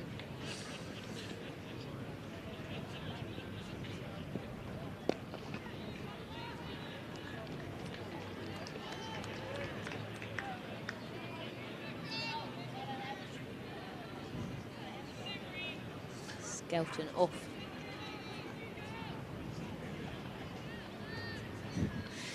Skelton off the mark there, 1 from 1, and Griff back on strike. Slowy again there from McDonald Gay. She used quite a lot of those today, hasn't she? Yeah, they bowled well. Griff's played really nicely actually, 29 off 31. Hit a lot of quality shots, but again, the Surrey team have really bowled well to their fielders, and the fielders have also backed up the bowlers with some brilliant stops and scampering around saving twos. Scouts loves the ball sort of outside off stump, but again they've been really diligent with their lines, the Surrey line-up. So fair play to them. Somerset won 18 for 6, last ball of the 18th over. So something in and around the 140 looks likely, unless Griff can get hold of a few. Certainly going to be a tough to defend total, it looks at the moment. Wide there. Which is the polar opposite to what we saw here from McDonald Gray last time up in the 50 over format. So it's just different. She's obviously approaching it differently, trying to bowl more slower balls. Almost too many.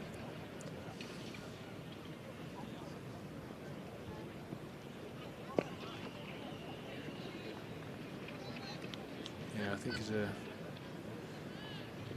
big tactic, isn't it, to take the pace off. Lots of variations, make the batter have to add pace to the ball.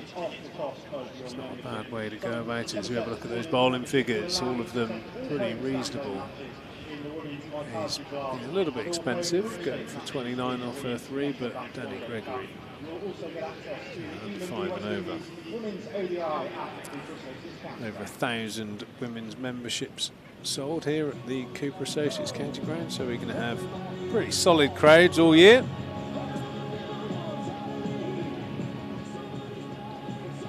Granny Smith just having a word there with her bowler about her field, as there's only 12 balls left in this innings. Courtine Coleman's been trusted. It could be quite a pivotal 19th over. Unusual to see Smith this late in a T20 game. They haven't really got hold of her at any stage. Slight misfield there from Granny Smith at extra cover.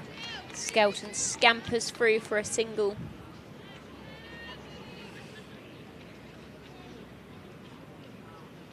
Two for 20 off of her over so far, so she hasn't conceded too many runs. Not sure about that as an idea. Griff with no pace on, it's going to be hard to get it through the offside. I think it's time for Griff to really back herself with that powerful leg side shot that she plays well. Something like that. Again, straight to the fielder. Yeah, even if she can go dead straight, just either side of the bowler, hopefully she can beat that mid-on, mid-off, who are quite wide on the boundary.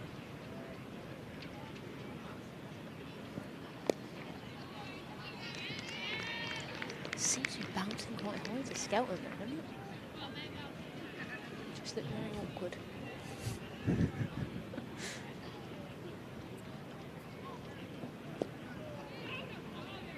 Good piece of fielding there on the short third.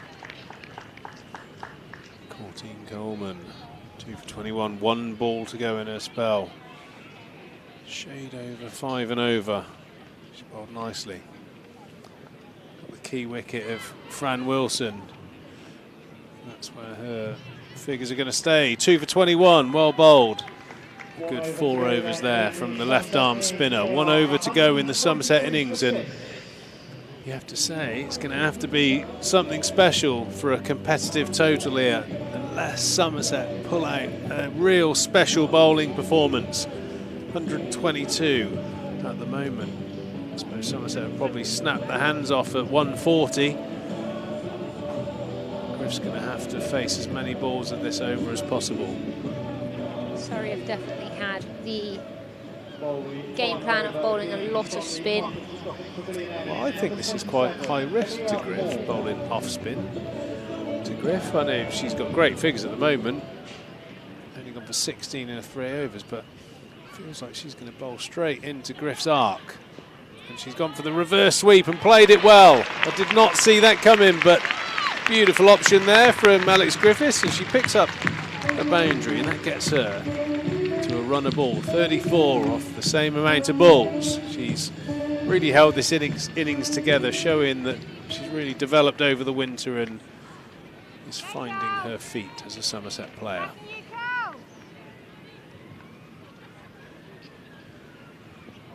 A few more of those needed to close out this innings. No, Griff, no, come on, hit it straight. I want to see a Griff special. She's got the power to clear the ropes. Do you know, that's why that reverse has actually really made me really happy, because I never saw that coming from Griff. There you go. Didn't quite get hold of it, straight to the fielder. She's been laser accurate, Griff, with her batting today. But not for the right reason, unfortunately. She's hit so many quality shots that have gone bullet straight to the fielder. 127 for 6. Can Skelts find a boundary, or at worst a single here to get Griff back on strike for those last couple of balls? That's the one she wanted. Well done.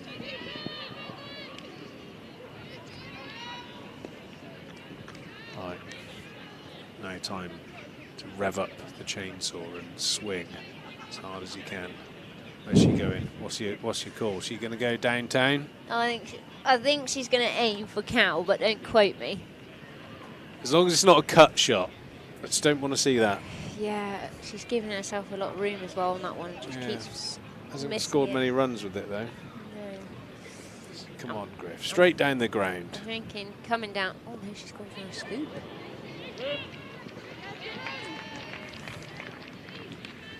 A scoop for 1. 2 balls to go. It's not ideal because there's not enough pace on it there with that. Whereas before with the reverse, she really hit it.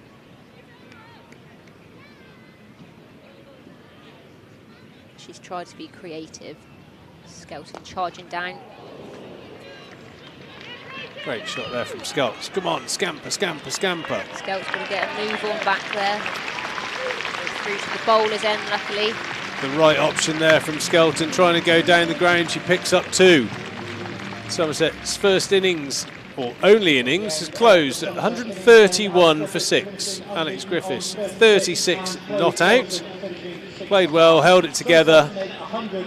Found a lot of fielders. Played better than her scorer, I think, today. But Somerset have certainly got an uphill battle in the second innings. We'll be with you in about 15 minutes.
Okay, so Surrey winning set 132 runs to the win from 120 balls. We'll get back underway early very shortly indeed, but thank you for your tremendous support so far this afternoon. It's been a special occasion and promises to be an exciting climax for this one. Right, we've got some entertainment during the interval. Delighted to say in my hand, I've got 10 tickets to the T20 against Lancashire Thunder here at the Cooper Associates Grandstand. I mentioned it earlier on because it's on the 13th of June. You can get your tickets now. I've got 10 in my hand. Not only that, it gives you access to a Taylor Swift tribute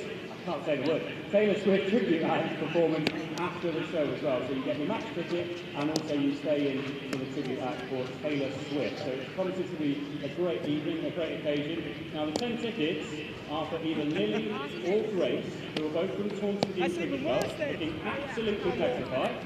Body language, positive. Come on, let's embrace this challenge. I said it was friends, you said enemies earlier, but then you realise you're on the same team. You're working for a common goal here. So 10 tickets. So good luck. You both played Taunton Dean Cricket Club. There's going to be 4 high catches, 2 each. It should be pretty easy, this, shouldn't it? A bit more confidence. Come on, Grace, I'm looking to you. Sure, right. Give them all your support. Okay, so we're in front of the Somerset stand. No pressure. No pressure whatsoever. You've gone with a wraparound shapes or not? Are you keeping them up? Yeah, you're keeping them up there. Okay, keeping it cool. All right, Lily's ready. Grace is ready. We've got the tennis racket ready, tennis ball. First high catch is coming Lily's way. Give her all your support. She's just got to take one and to win the 10 tickets in 3, 2, 1, go! Oh, I tell you what. Whoa. Oh, it's not gone down well, that. It's not gone down well, that at all. Don't blame the wind. We talked about the wind before we came out. Right, I mean, maybe that counts. But Grace, we'll see. I'm sure I can take that. Right, bit more meat on this, please. Grace, get ready. In 3, 2, 1. That's better. It's a high one, coming down with snow on it. Oh! Grace. I like the technique, fingers up, Australian style. That's cool from Adam the DJ. No need for that. Right, 2 to go. Come on, Lily. We haven't seen what you can do yet. Both of us so physical. Right, come on, here we go. So Lily, in 3, 2, 1, good luck. That's better, that's better. She's under it. Class is lost. There we go. Fantastic. This is right, Grace, come on. Time to make amends. I'm backing you. You've had great technique in the first one. In 3, 2, 1. Oh, that's a steeple of that. You have to stand back. Yeah, love that. Love that. Come on in, come on in. Do you want to say anything to our tennis racket holder here about that first one? This wasn't very good. I think you're being kind there. It's great. And now we've walked in front of the camera. Grace, and congratulations. I mean, I like the technique of the first one, but you went with the fingers down on the second. That worked better. Yeah, this is one, so I dropped that. Well, don't be too disappointed. You both good cricketers for Taunton Dean, decent side? Batters, bowlers, fielders? Depends. Situational. Fair enough. Okay, well, many congratulations. You won 10 tickets. You got 2 catches. You only need to catch 1. You got 10 tickets for you. You can take the girls from Taunton Dean and Cricket Club. You can take whoever you want. Are they here tonight? For men's game. Okay, well, you can present them with 10 tickets for the T20 here against Lancashire Thunder and the Taylor Swift tribute concert afterwards. I cannot say that sentence. It's horrible, isn't it? Right, Lily, Grace, can you give them a big round of applause? Tonight's winners in the high catch competition. Well done. 10 tickets then to the T20. Well, we've got a T20 happening right now. We're midway through it. Somerset batting first after losing in the toss. Surrey are going to go into the tune of 132 to win from 120 balls. The action gets back underway shortly. And of course, we will have the walkout song that you in the crowd have voted for of the 4 choices we gave you tonight, all courtesy of Trade Nation. So lots coming your way in the second innings. Thank you for your support. The sun is back out. Blackstock resumes very soon.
Please welcome back to the field our two umpires, Ben Pepperell and Ryan Stovey.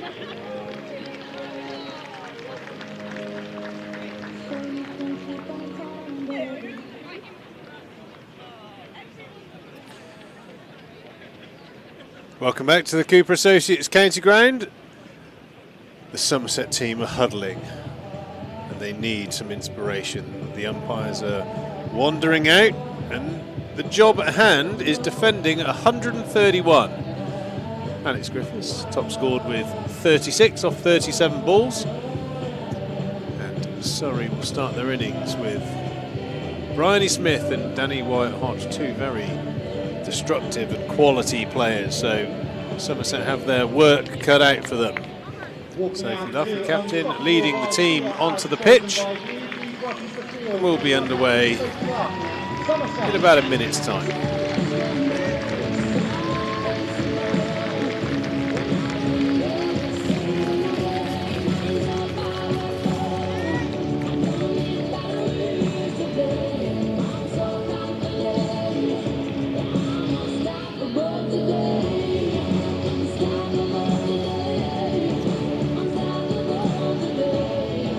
Looks like Chloe Skelton, the off spinner, is going to open the bowling from the river end, and Riley Smith is going to take strike. The outfielders are long on and deep mid-wicket. and a ring field on the offside. Big gap at third man. Skelton strays outside of off stump, so keep your eye on that, but I'm pretty sure Bryony Smith just looks to hit the ball straight and hard. Early wickets needed here for Somerset.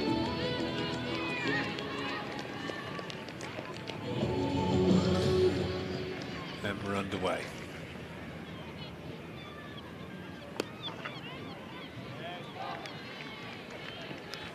Emily Monday in a key position there at mid-wicket. She'll be getting quite a bit of work there.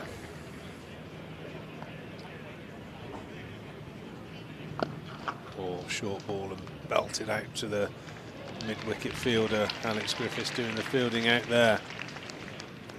Won't get away with too many balls like that to Bryony Smith. Kind of a theme for the day so far, finding the fielder. Nicole Harvey is returned from her break, late. Ouch. Raved the stairs and got a drink. I can't say anything. Some days I just forget to turn up completely, so no bad. Danny White-Hodge taking strike for the first time. Another short ball.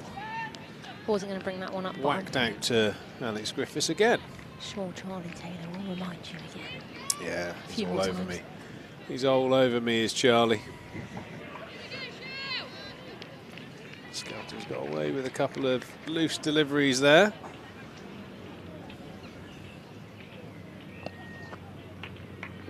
Yeah, first couple, she didn't quite find her length, but she did get away. She's only gone for 3 so far off 4 balls.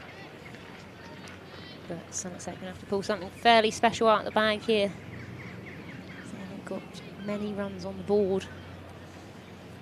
Just over 1 a ball, really. The umpires are blending in with the Somerset kit in their pink jackets. Yeah, a bit of a clash. It looks like Somerset are out there with 13 at the moment. 2 umpires looking very Somerset-esque. Not sure how I feel about the pink shirts. Maybe because I just don't wear a lot of pink.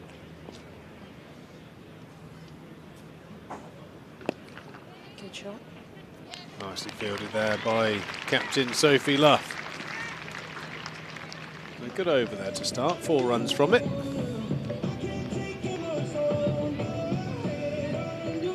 Skelton bowling anything there from 41 mile an hour to 50.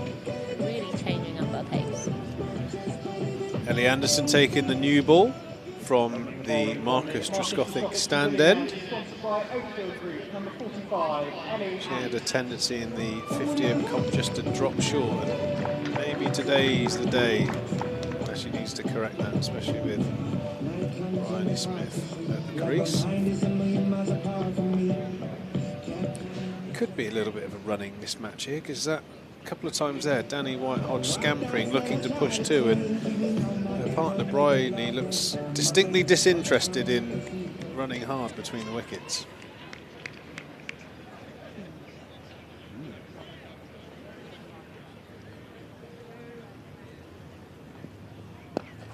Good shot.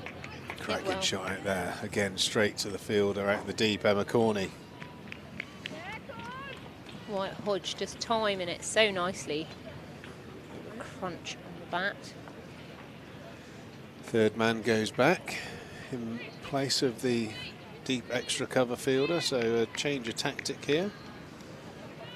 Bryony really did decimate the Somerset bowling attack through straight mid-wicket the last time the teams met in the 50 over competition.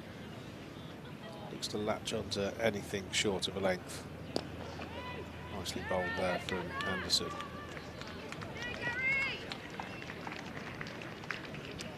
Interesting there to see Odgers keeping. Something different. Yeah. Emily Monday's a keeper as well. She's an option, but very good fielder as well. I never realised she kept wicket. Oh. Got Jess Hazel also in the squad. She's a wicket keeper. Full one outside the off stump, bit too much room there, but it is being chased down by Emma Corney. they will just get 2 off that. Yeah, interesting to track that. There was a distinct lack of width bowled by the Surrey bowlers. The Somerset batters had to move around the crease. Definitely think that's a good tactic here at Taunton, make the batter hit straight. Oh, straight up in the air. Not short enough to Paul, and well taken by Fran Wilson at backward point. That is a key wicket. Bryony Smith, who did so much damage to the Somerset attack last time, has gone early for 4. Yeah, that's a big wicket, as you say. Fran Wilson looking fairly secure underneath that one. Yeah, just looking for anything short, and she's played a rather agricultural swing at that one and top edged it straight up in the air.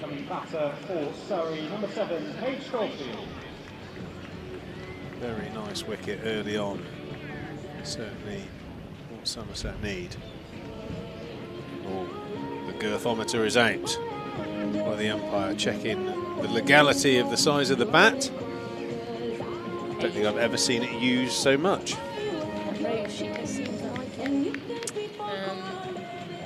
I can't imagine the women's cricket bats would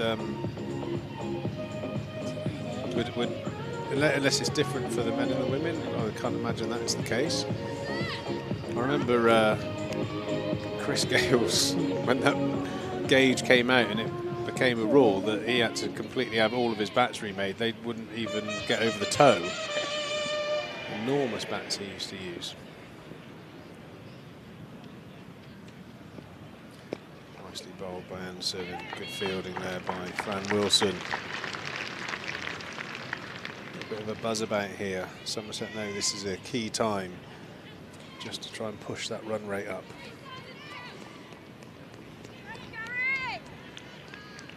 We've got Rob Scanlon in the ground today, spending a bit of time with the Somerset faithful. We'll try and find him at some stage.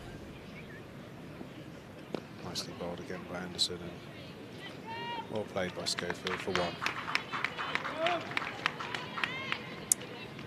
Yeah, I think Somerset definitely. Bustling in the Brown and Brown stall here in the fan village, but it's quiet at the moment. So if you fancy coming along, there's loads of free prizes. You can play cornhole like this gentleman here. He's doing very well. You can hook a duck. You can play Giant Connect 4. Mike, you're from Brown and Brown Insurance and Services, kindly sponsoring us.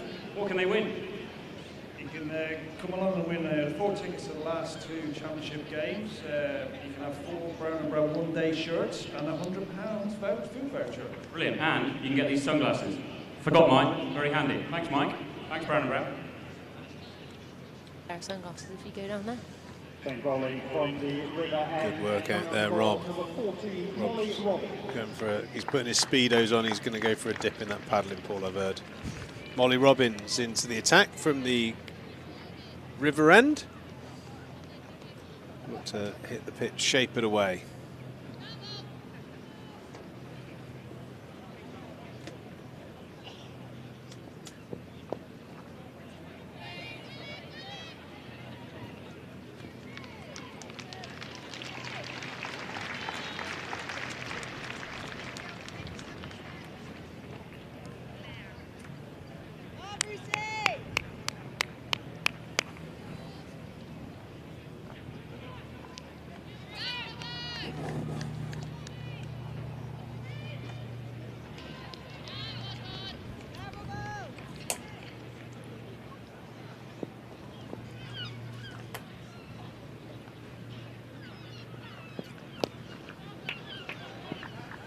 Good shot there from Wyatt Hodge.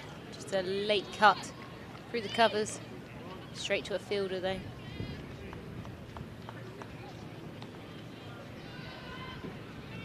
Do you know what I had today? A nice bagel again. Ginger nut.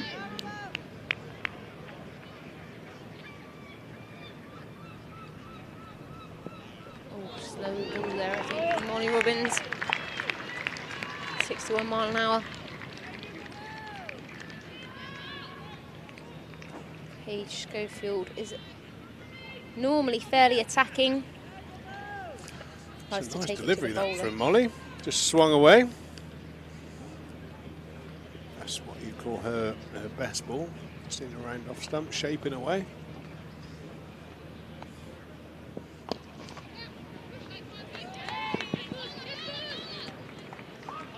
Fielding well on that cover boundary there, just coming through for a single. 3 off the over so far.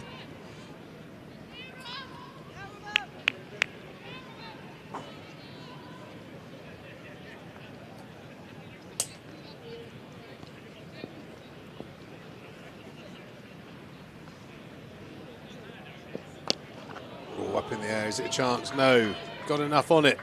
Oh, it's gone nearly all the way. 1 bounce 4. Great shot from Danny Wyatt-Hodge. A little bit too full there from Molly Robbins. Swung away, yes. Just a tiny bit too full. As we spoke about, Danny Wyatt-Hodge feeds off anything full of a length. Now it quite high, didn't it? Almost looked like it was not going all the way. She's obviously got one of those thick bats. Very low hands at her dress. Sure. Overcorrection there from Robbins, was well fielded there by Alex Griffiths on the deep square boundary. And Molly's first over. Ellie Anderson is going to have another, by the looks of it, after a successful first over.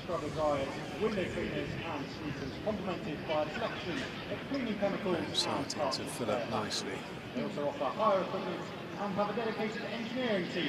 Thanks to Southwest Cleaning Equipment for their sponsorship. Keeping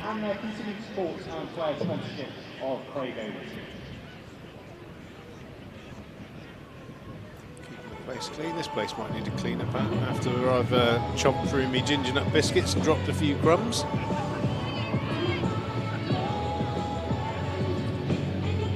Beautiful scene here at the Cooper Associates County Ground. Wyatt-Hodge on strike, she's on 9. Another massive wicket for Somerset to get. If they get that one early, it could be a huge boost for the team.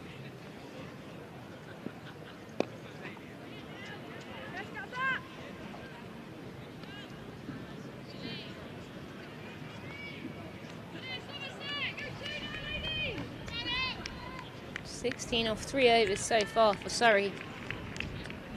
They're just behind it, but they're probably thinking we just need to keep going. If they've only lost 1 wicket in sort of 5 overs time, I think they'll be happy. Whereas Somerset very much want to get Schofield and Wyatt-Hodge out of the attack. Quick single there, because that's a misfield. Short third.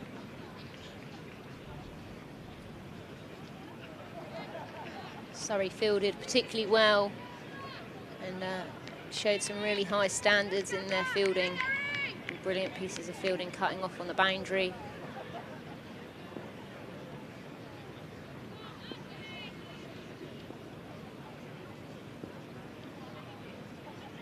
Anderson's in here, full delivery.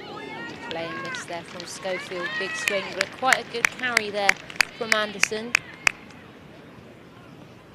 Anderson only 5 off 1.3 overs so far, and that 1 wicket she has picked up.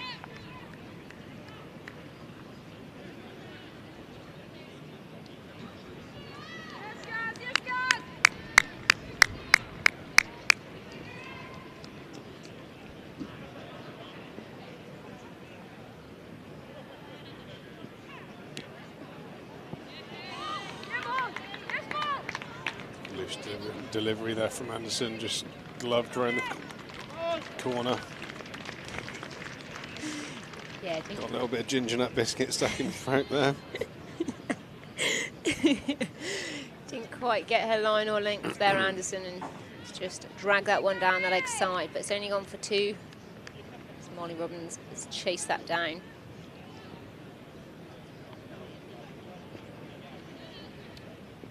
Cover and middle, oh no, square leg out on the boundary for Ellie Anderson, as that one is 2 straight and full, and it's whipped away. Brilliant shot there from Schofield, who gets a 4 from that, moving on to 9 fake deliveries.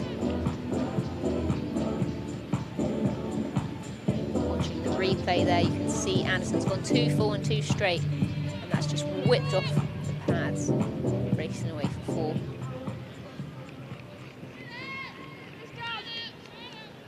Moving Surrey on to 23 now for 1. Short delivery, Schofield's pulled that one away over Cow, and that's her second 4, moving her on to 13, taking Surrey to 27. Short and loose delivery there again from Anderson. Schofield has just put that one away.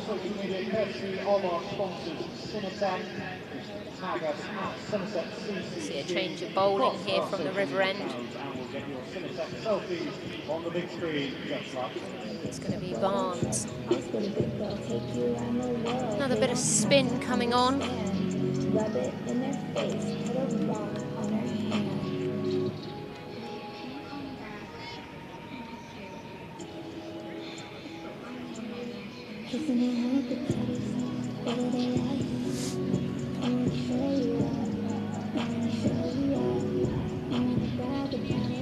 Lovely Cinetech selfie there. That's a proper selfie there. Mum and daughter, we can see beautiful smiles on our screens.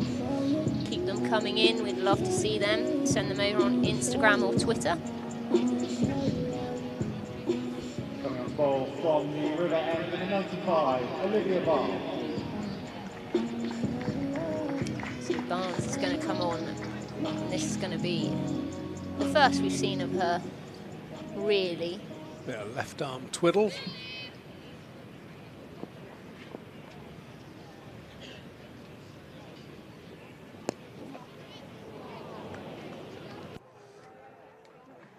That's going to start off with a 4. Yeah, poor piece of fielding there. A backward point by Ellie Anderson. Not a great delivery, probably deserved 4.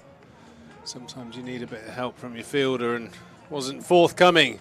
Somerset can't afford mistakes like this with only 131 on the board.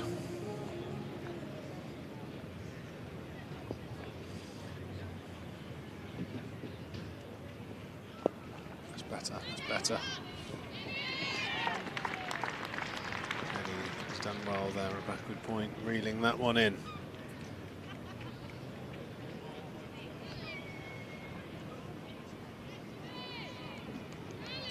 Boundary fielders, they've got long on and sort of mid-wicket Cow region for Barnes.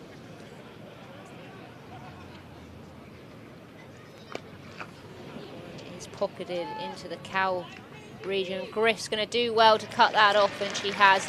Fantastic piece of fielding there from Alex Griffiths, cutting across from mid-wicket, saving Barnes at least 2.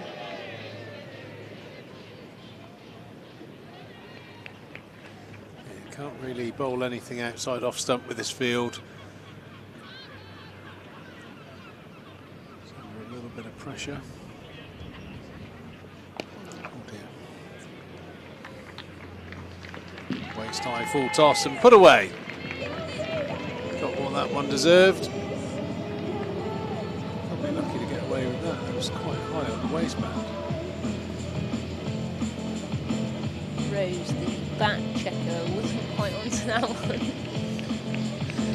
Oh, that's the square legs decision, that one, I think. Ben Peverell just giving the benefit of the doubt to the bowler. It's a better line and length there from Barnes. Better piece of bowling there.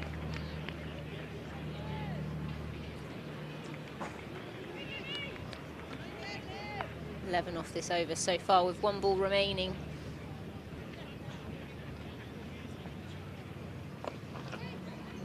Dot to finish. A nice finish, just a couple of loose deliveries, just got that over away from her a little bit. There's a fair chance we'll see a change of bowling here after Anderson's last over. Looks like Amanda Jane Wellington is having a deep conversation with the captain, but I don't think it's going to be her. They're going to go for Chloe Skelton, who opened the bowling with her off spin.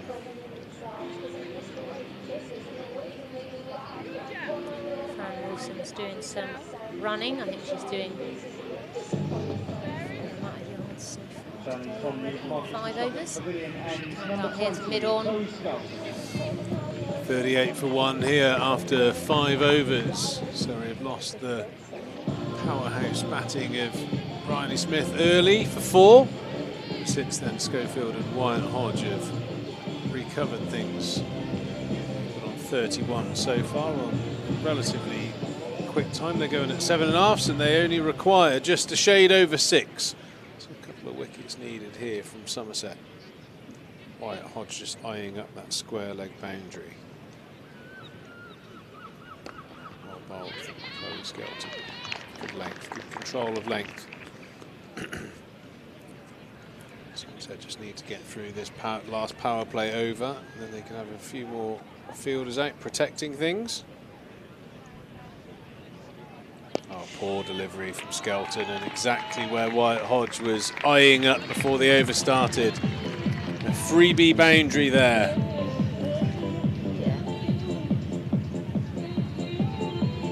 The thing is, when you've only scored 131 runs, you can't really afford to give any loose deliveries. I was just interested watching Wyatt Hodge shape up for that over. As soon as she saw Skelton come up, she had a scan round and her neck moved like an owl to look round to deep square leg, realising that anything short she could just pop over that fielder for 4. There's another one. Oh, she gets away with it. She's only going to get a couple for that one. Another poor delivery from Skelton. Needs to be brave and get it full.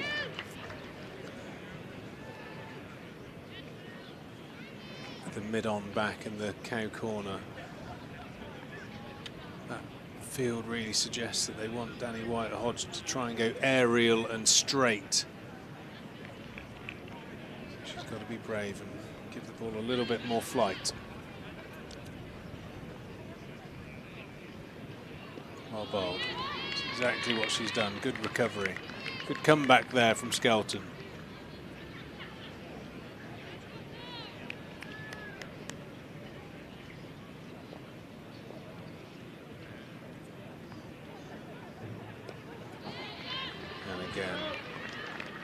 Using her feet this time, but nice held back delivery there from Skelton. Change of field suggests that the last ball is going to be that quicker ball that she bowls. Try and get out of this over. It's bowled well so far. Skelton flighted again. And well fielded. An extra cover by Corney. End of a good over there. Skelton. Only gone for 10 runs in 2 overs of power play bowling, so excellent figures. And look at the paces there. She's really taken the pace off. One of those at 43 miles an hour. Thanks to Frenetic for their sponsorship. I think they're on the women's shirt around the ground. A local company based in Wellington, as well as other parts of the country. Daddy daycare there, taking his daughter to the cricket.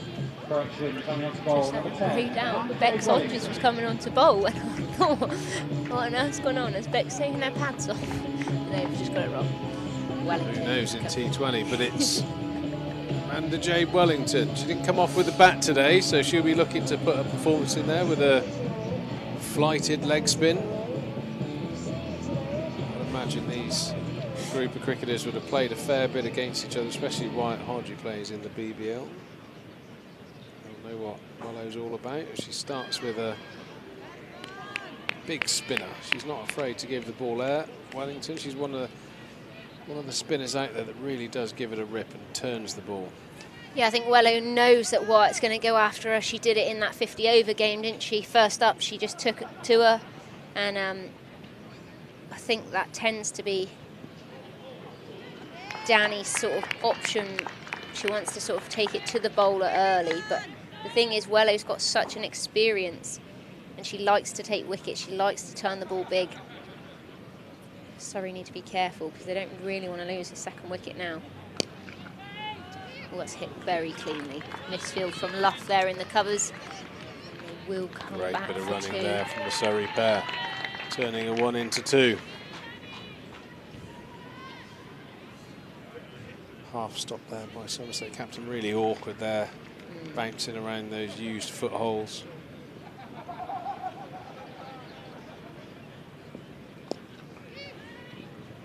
Nice with delivery there from Wellington.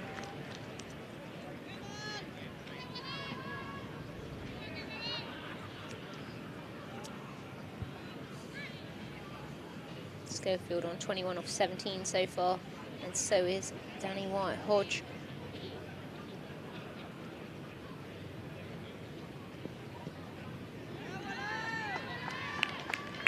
Still a few leg stump balls, the Surrey batters so far. Schofield, she's got 21 off 18 balls, so she won't be that worried at the moment. Big hack there. It's just beaten Molly Robbins at 45. They're going to pick up running. 2. Very good running here from the Surrey pair. Good over there from Wellington, only going for 4 runs. Somerset's job at the moment is trying to get that run rate in excess of 7.5, 8. I feel like Somerset are back in the game if they can just pressurise the Surrey batters. At the moment, it's about 6.5. There looking to get the autographs of their favourite players. They've been printed by Brown and Brown. You've got the guys on one side, the girls on the other. Someone in the way. See the flats up there, nice little sunny place to sit and watch some cricket this afternoon. From the Marcus Discofic Pavilion end, number 25. The star of the batting performances got the job of bowling the 8th over. Alex Griffiths just shapes the ball into the right-handed batter. It's got quite a sort of unusual bowling action. Slightly bowls off of the wrong foot. Can be effective.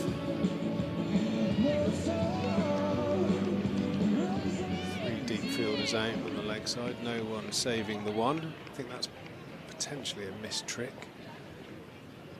Really got to try and bowl a number of dot balls.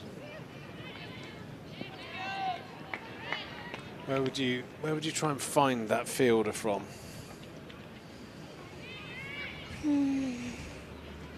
I think like deep square and cow corner being straight out. I think the game situation kind of dictates we need a few dot balls, and maybe if you hedge that and put someone in the middle and brought one of those fielders up into the circle, make them play the big shot across the line. I mean, oh no, that's too short. If she's going to bowl consistent line and length, you might bring that cover up and get them to just bowl in at sort of ankle knee roll line and really bowl at the leg stump. You've got cover here on the leg side, but at the moment you can't afford to bowl lengths like that. If you're very, very confident in doing that, I think you can afford to bring your cover up, just hold your length. Yeah, maybe there's a case sort of like start with a defensive field and let her get into a rhythm, but with balls like that. Great shot. Great captain shot. with confidence has gone through the captain that time. A diving effort, but she got nothing on it and it's gone for 4. Don't think she had. No, it's not a great bit of fielding there at extra cover.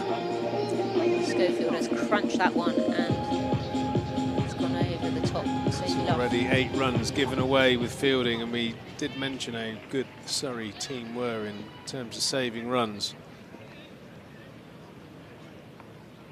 Back-to-back boundaries. That's a better reply there from Alex Griffiths. Or for me, I would have maybe a mid-wicket. You know, and then just bring the cow fielder up. Yeah, bring the cow fielder up. And just have Molly a bit straighter, just in front of the umpire. Yeah. But length for me is key. If you hold your length, it's very difficult for the batter. At the moment, we've been full and then too short, and that one is too short. The problem is anything short of a length without any pace is just sits up to be hit. Schofield makes no mistake there. She's really increased her scoring rate now. She's 35 off 23.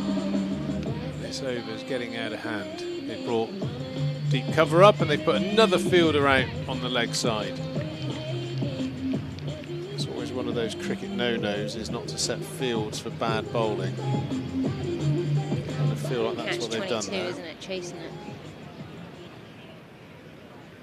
Not sure any of those fielders would have stopped those 2 boundaries, as it were. So a bit of pressure here on Griff, who's gone for 3 boundaries in the over, and that over has gone for 14. So not what Somerset are after at this stage.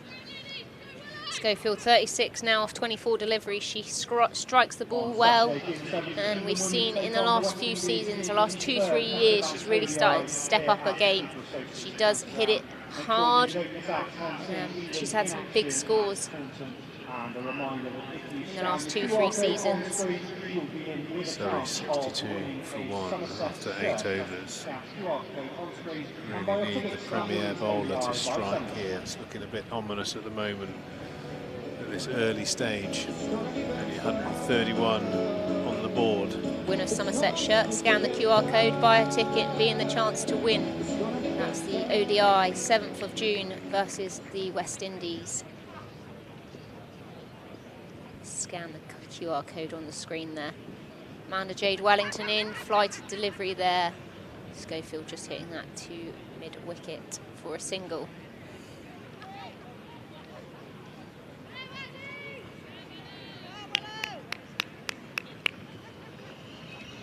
Somerset just need to tighten up a little bit their lines and lengths.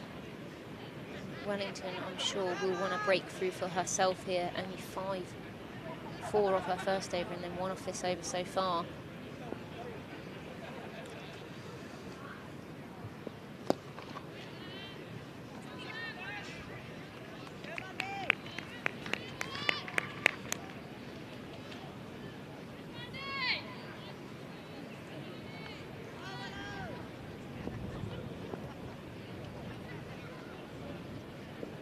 Oh wow, no, that's a full toss. That one has been smoked down the ground, and that has gone all the way for 6.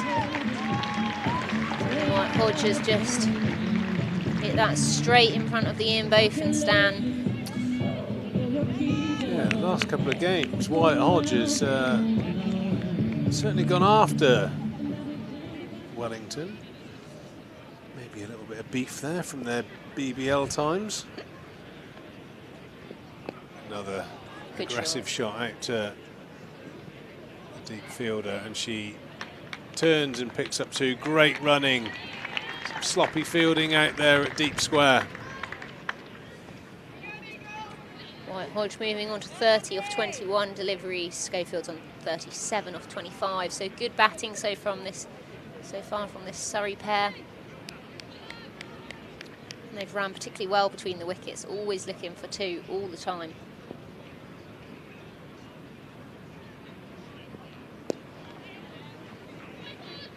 Shot there, and they will come for 2 there. So McCorney picks that one up.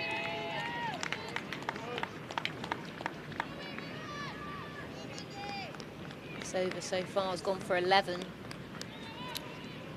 1 delivery left. Somerset need a wicket, they need a breakthrough, break this partnership.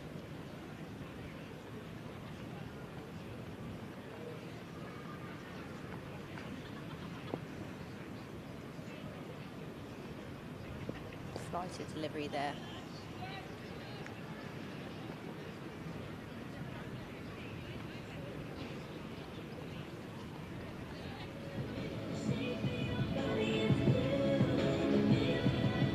Over there from Surrey, including a 6, the first 6 of the game.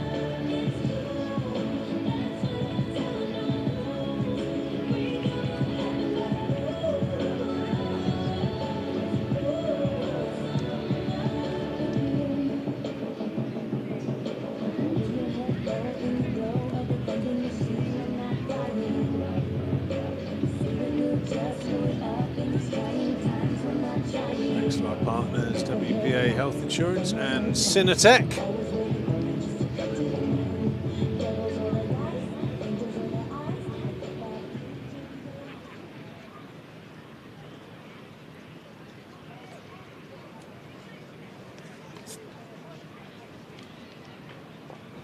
Barnes changing ends here. Left arm spin, Barnes back into the attack. First over went for 11 and a better start. Nicely flighted onto a good length.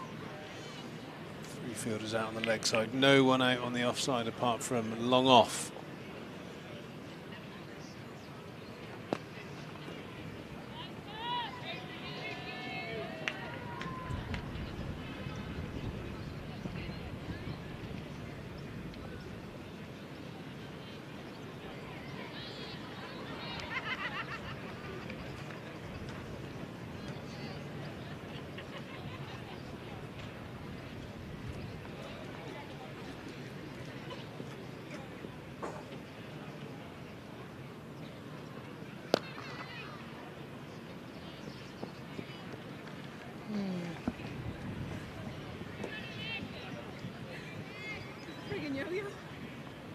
Only gone for one so far off these three, Barnes, which is a better over.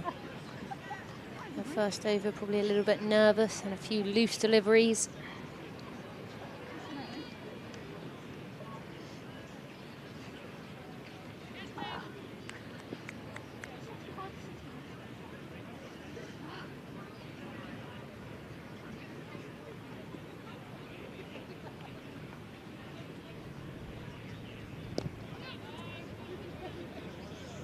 See the difference there in the Surrey is they've actually just worked it into the leg side rather than getting greedy and thinking I'm going to go up and over the covers, up and over the offside, which we did see a little bit in the Somerset innings, almost forcing a few shots.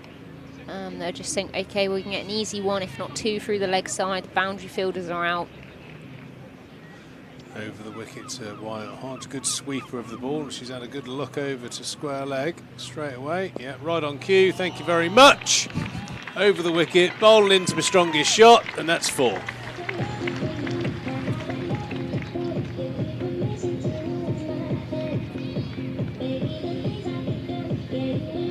I think to a known good sweeper, you have to bring LBW into play and bowl over the wicket. Yeah, that is literally a free hit to Wyatt Hodge. Yeah, instantly changing tact and going over the wicket. Maybe that's a confidence thing for her, but like you said, it's just making it so easy. Wyatt Hodge on 38 now off 26 deliveries. Belted through the covers for 4. Brilliant batting by Wyatt Hodge. Showing her class, and what looked to be a good over has been undone to the back, towards the back end of it with consecutive boundaries. The halfway stage in the Surrey innings after 10 overs. Surrey are 84 for 1, requiring a further 48 runs to win. 48 remaining off 60 deliveries remaining. They need 48 runs. Yeah, not looking good at the moment. Molly Robbins coming back into the attack. Changing it up from spin. Somerset's head's just dropping a little bit. You can just feel it sort of flattening now. They need a wicket. They need something. A magic moment.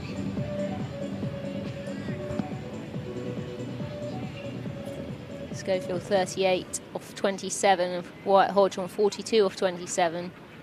Pete's just eyeing up his last couple of ginger biscuits, ginger nuts. You can just see he's looking down at them on the camera there, just having a quick little look. Yeah, I don't want to take one on after one getting stuck in my throat mid-sentence last time. I'll spare you all of that. Molly Robbins running up to bowl and down the leg side, and a wide and a run, so that'll cost 2. Yeah, Somerset just got to find something. I think really it's the, we spoke about it at the start, one of the top 4 taking responsibility, ideally 2 of the top 4 putting a partnership together, and all of a sudden, Surrey had the ability to change and bring bowlers on, and there was a new batter in it a lot of stages, so it kind of makes it a lot easier to make those changes, whereas Somerset are just massively under the cosh at the moment. Every bowler that comes to the crease is bowling against someone who's faced 30 balls, so they're in. And that's the difference here. These two have played superbly since the wicket of Bryony Smith. That was a bit of a glimmer of hope, really, getting Bryony early. But these two have rebuilt and pushed on beautifully. Yeah, such small chance of a direct run out there. Good effort from Fran Wilson, but the room for margins for error is so small in these T20 matches, isn't it? And, you know, you go slightly too full, you know, you're going to be put away. You go slightly too short, likewise, and there's no room to be given width. Well, that's what Surrey bowled poorly, I think, in the first few overs. You know, we were 30 without loss, but they recovered, didn't they? They sort of went back to their original game plan and executed well, and another poor piece of fielding there at extra cover and another boundary. It's not easy there with the footholes, as we've mentioned a couple of times, but straight through the captain again.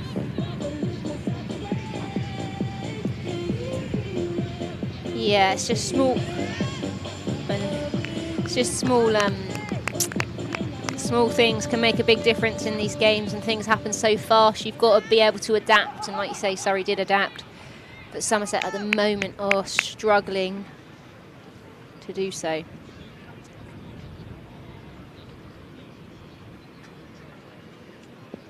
Oh, and Whitehodge has absolutely, oh no, apologies, Schofield has absolutely smashed that one through square leg. As Molly Robbins has got the length wrong again. Schofield maximises with that one, nearly hitting the square leg umpire.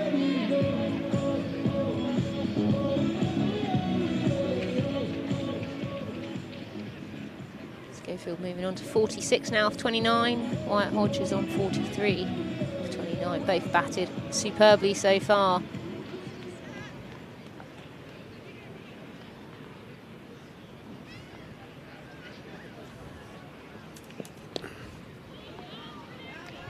Better delivery and response there from Molly Robbins. It's just joining up those deliveries, joining up, being able to put together some pressure deliveries to build some pressure and get a wicket. Unfortunately, if you're bowling a bad ball and the batter knows they're going to get a freebie, there's not really under the pressure to sort of push on, especially when you've only got 130 odd on the board. Too many release balls, not much going Somerset's way at the moment. It's the end of the 11th over. Surrey on 96 for 1, 36 runs away from victory. See us up there, we're on the, as you look at it, the far left side. Give you a wave. There we go. Skelton back into the attack from the River End. Remember, June the 13th, Somerset take on Lancashire Thunder. Tickets are only £5, and afterwards there's a Taylor Swift tribute act. Duo with Sigler. Duo with Somerset captain Sophie. Let's make it happen. In a mini skirt and pink sequin top. Skelton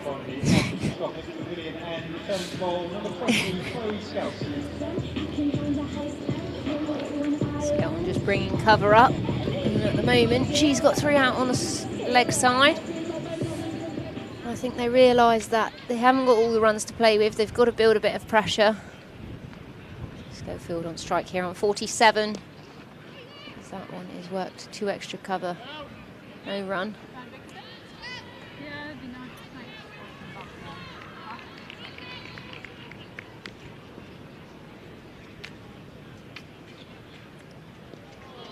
Nicely bowled there by Chloe Skelton.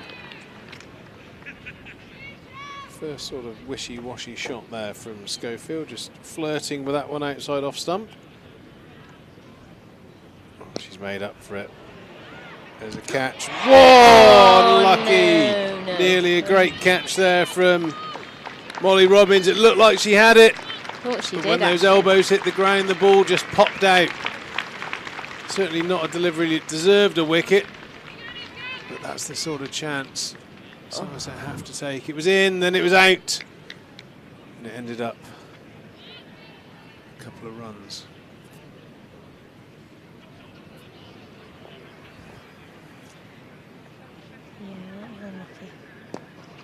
Oh, down the ground. Wyatt Hodge has been given a life and she's made the most of it. Belted that over well at mid-off. Rocketed to the mid-off boundary for 4. Just rubbing a bit of salt into the bowler's wound.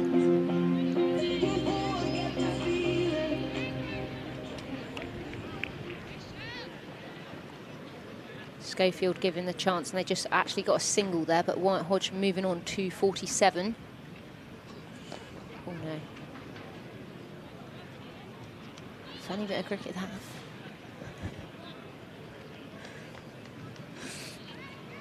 But Wyatt Hodge will move on to 48, and Schofield's on 48. She's just given a chance on 47, Schofield. Monnie Robbins dropping that one out on the square leg boundary in front of the Trade Nation stand. She comes again. No run, as that's hit straight to extra cover. Surrey 102 now for 1 off 12 overs. 8 overs remaining. 30 runs. Tickets selling fast for the England versus West Indies, 7th of June, women's ODI match here. Be great to see as many faces as possible.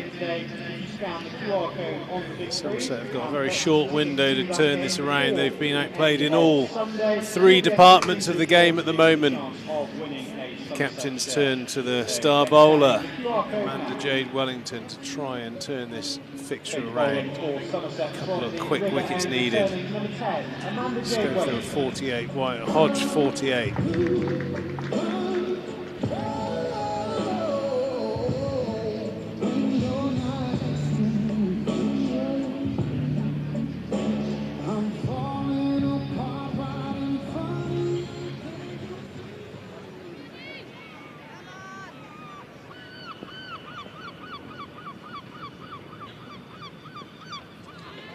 Oh, it's a chance, just dropped short of the third man fielder. Barnes, I think that is, didn't quite get in fast enough.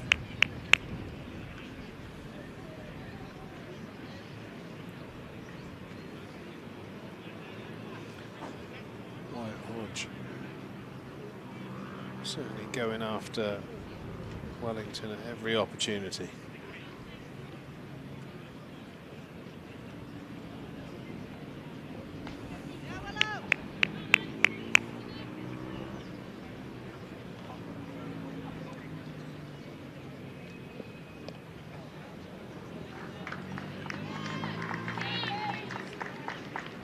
Schofield just almost defending, almost top edging that one.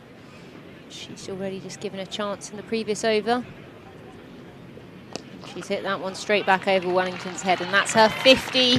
Paige Schofield, 52 from 37 deliveries, and a brilliant knock from her. She gave 1 chance there on 47, but that is a great innings. Good clean hitter of the ball. And she's found some form here today.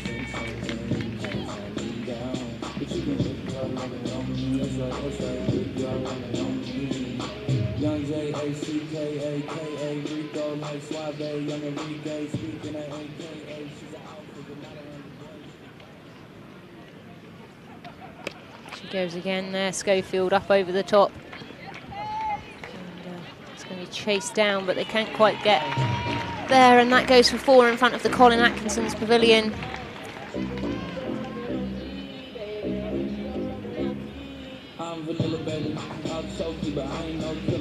Surrey look like they're in a rush to get on that M4 with a fistful of points at the moment. Some big shots being played.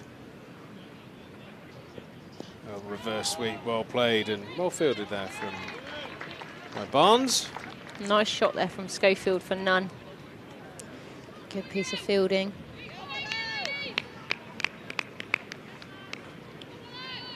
.21 more needed for Surrey. As Wellington comes in, flighted delivery, hit straight down the ground there. And that over's going to go for 10. Wellington finishes 0 for 26 off 3 there. Please keep sending in your Frenetic selfies and send them to us on Instagram or Twitter. You see one there, some smiley faces and hats. 3 youngsters. What a beauty. Loving that. Some binoculars I can see in that picture as well. Taking it very seriously. And a nice juice. Can't go wrong. Ellie Anderson back into the attack from the River End. She'll be bowling the 14th over. Surrey just need 20 to win. Looks like they want to finish this quick smart. A couple of people eating. Might have a bit of time in between the games to go and get something to eat. That'd be nice. Lots of good. Got my food ticket apparently. Got our food voucher. Lovely. Lovely stands out the back. All the sort of burger things and all that sort of stuff. If you are in the ground, always have good food and beverage outlets. Oh, a ramp played and no wide given. Was it me or Schofield? Go quite early there after that. Yeah, Schofield's playing really nicely. 57 off 41. That's been the difference. They've been bowled an awful lot of release balls, a lot of boundary balls that they've put away. There's another one. Short, wide, not hitting the intended area. Surrey batter will pick up 4 nevertheless. She's into the 60s. Paige Schofield was down at the Vipers. She's 29. She's actually from South Africa. Spent quite a bit of time down at the Vipers, including that season in 2020, winning the Rachel Hayhoe Flint Trophy. Well hit there, but straight to Wellington at mid-off.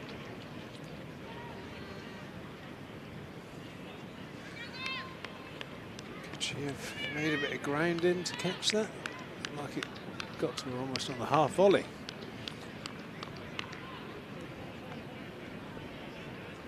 Schofield also was involved down at Loughborough University in the Lightning squad in the KSL days, and also a regular member of the Sussex team. So she's played quite a lot of cricket, been involved down at the Brave as well when she was down at the Vipers.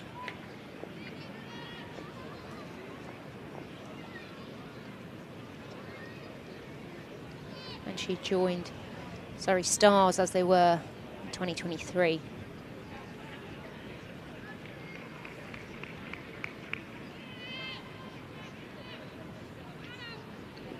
Favourite band? Don't have that. I wish I had that little book. Oh, the Cricketers Who's Who. Is that the one you mean? Yeah. I mean, someone only showed it me the other day. I think there was some funny things for Gibbo and Griff. Griff. £1 for every Cricketers Who's Who I've signed. Or we have all signed as us cricketers. Yeah, and that was kind of like the collector's pieces to complete the a Panini sticker book for cricket fans.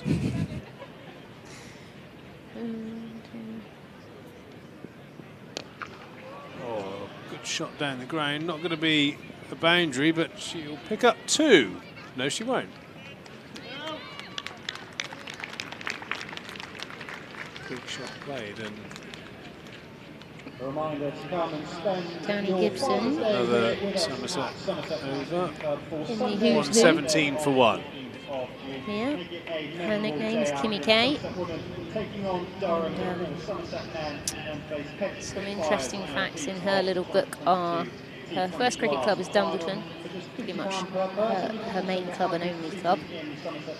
She likes Lords because of the good food, which is a fair point. And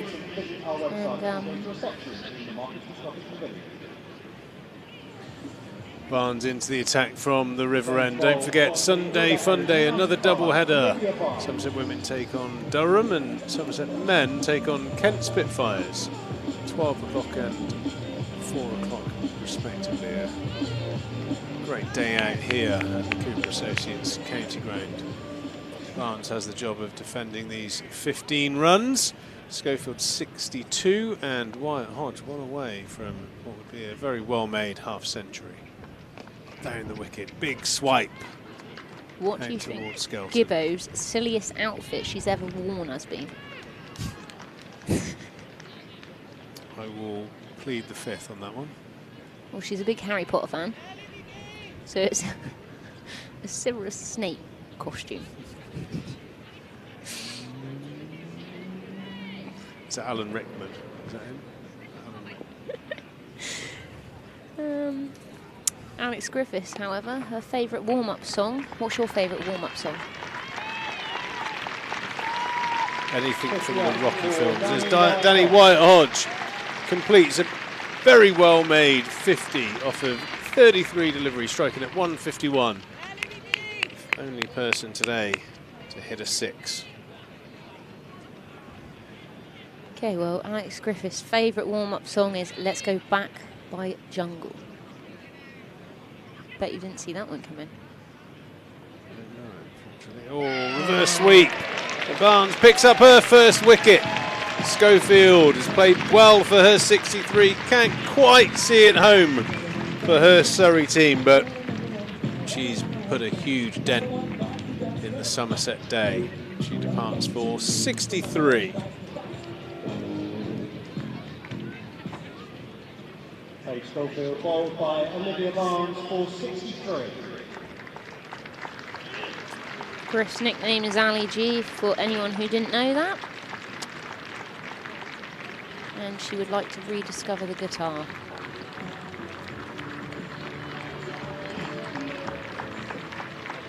Incoming batter for Surrey, number 20, Kira Chatley.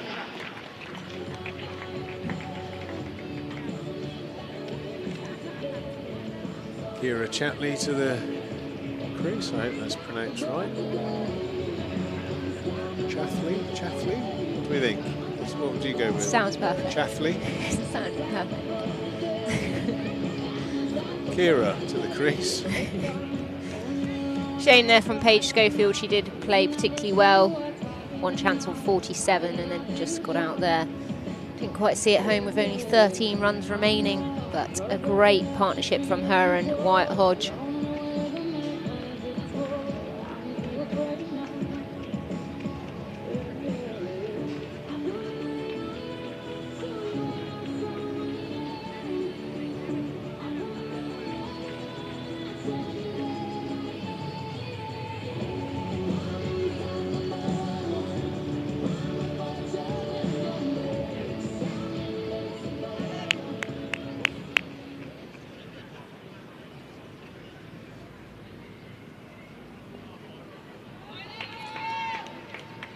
Side there, and that's played very fine, and that's raced away for 4 there. 4 of her first ball. Barnes has got the wrong line and length there. 2 straight.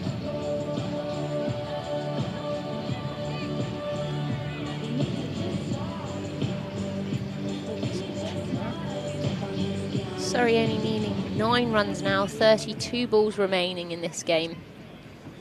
Start the car.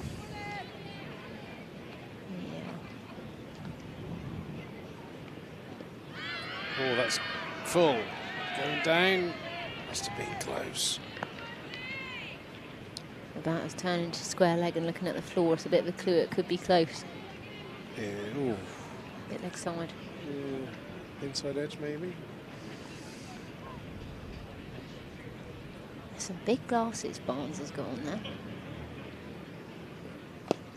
Good shot. What a lovely cricket shot that is. Out to Emma Corney, who fumbles. So we pick up 2. Sorry, played well today, but we've come across a Somerset team just not quite at the races today. Great start with the bat. Fell away, and we have Rob Scanlon in the crowd. Been told there's some very good dancers in the Ondarchi stand who are going to lift spirits. We've got some of the guys from the Guard of Honour. Let's put a track on. On your feet, mums and dads as well, don't be shy. Come on, here we go. Oh, there we go. Love that. Dancing, waving. Another Taylor Swift song. Feels like we're on commission. There we go. Great moves, loving that.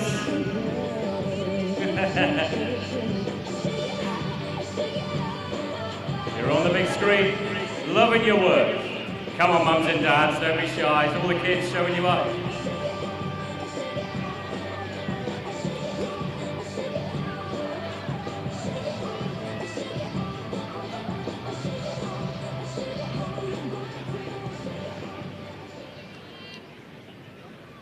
Skelton into the tech. She's bowled her 3 overs for 16. 7 to win now for Surrey. White Hodge 50. Chathley on 6. I feel like this could be the last over of the game, but maybe Skelps has other ideas as Wyatt plays beautifully down the ground. Fran Wilson, there's a great bit of fielding down there, and they just pick up 2.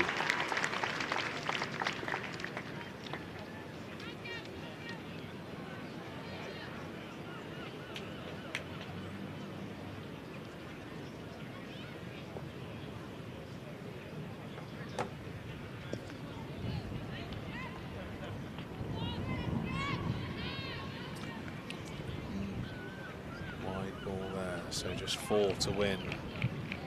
1 hit away.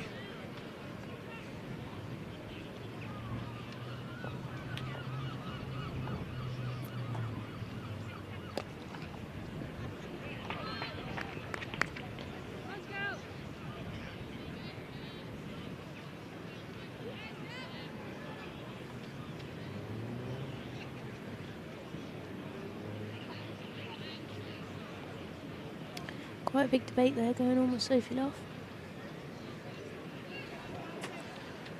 I think the horse is a few fields away, Nicole. I don't think it's not the time for debate. Well, that's what I was thinking. Well, we have a 3-pronged committee now. Well, I suppose playing the long game, the longer you can draw these 3 runs out, the net run rate situation, if it came down to it, qualification stage, all these decimal points come into play. Let's see what the outcome of that meeting is going to be. Just 3 to win. Down the ground and smacked for 6. So the committee has adjourned. Surrey have won the game. They've outplayed Somerset today in all departments, bar that first bit of batting there from Amelie Munday and Odgers. I think they got off to a great start, but just gave their wickets away. And I thought the way that Schofield and White Hodge played for Surrey was exactly what you want from your top order. Taking responsibility, both passing 50. Surrey have chased this total down in 15.3 overs with 8 wickets left to spare. Summary of the game, Nicole? Counting there, 12 or 4 balls. That was quite exciting to watch, wasn't it? Clean hitting. I think in general, what it comes down to, Somerset didn't get enough runs on the board. They got off to a good start, but unfortunately almost looked to force too many shots rather than sort of sticking into their strengths and knowing their strengths well. I think at times they played shots that they didn't need to and almost were falling into traps that Surrey were setting. Surrey fielded particularly well. A lot of fantastic boundary riding from them, cutting things off. And they were always busy, as you said. Someone was getting off the boundary to back up. Someone was always doing something. And they started off okay with their lines and lengths a little bit off the track, off the mark. But they did recover well and put things right and correct that. Whereas Somerset, they've always seemed to be chasing it, even there with their bowling, that it's almost like they were always on the back foot. They couldn't quite get their lines and lengths, and sloppy fielding at times. And unfortunately, they've fallen short there today. Yeah, I think it's fair to say that all 3 departments, Surrey were the better team today and deserved winners, but Somerset will keep their heads high and come back strong in the next game. Talking of next games, we're going to take a little break now here at the Cooper Associates County Ground. The men step onto the field at 6:30, so we will be back live around about 6:15. We look forward to enjoy you for that. There will be a separate tab, I suppose, on YouTube to follow that game. But for now, Surrey will take the points back to London.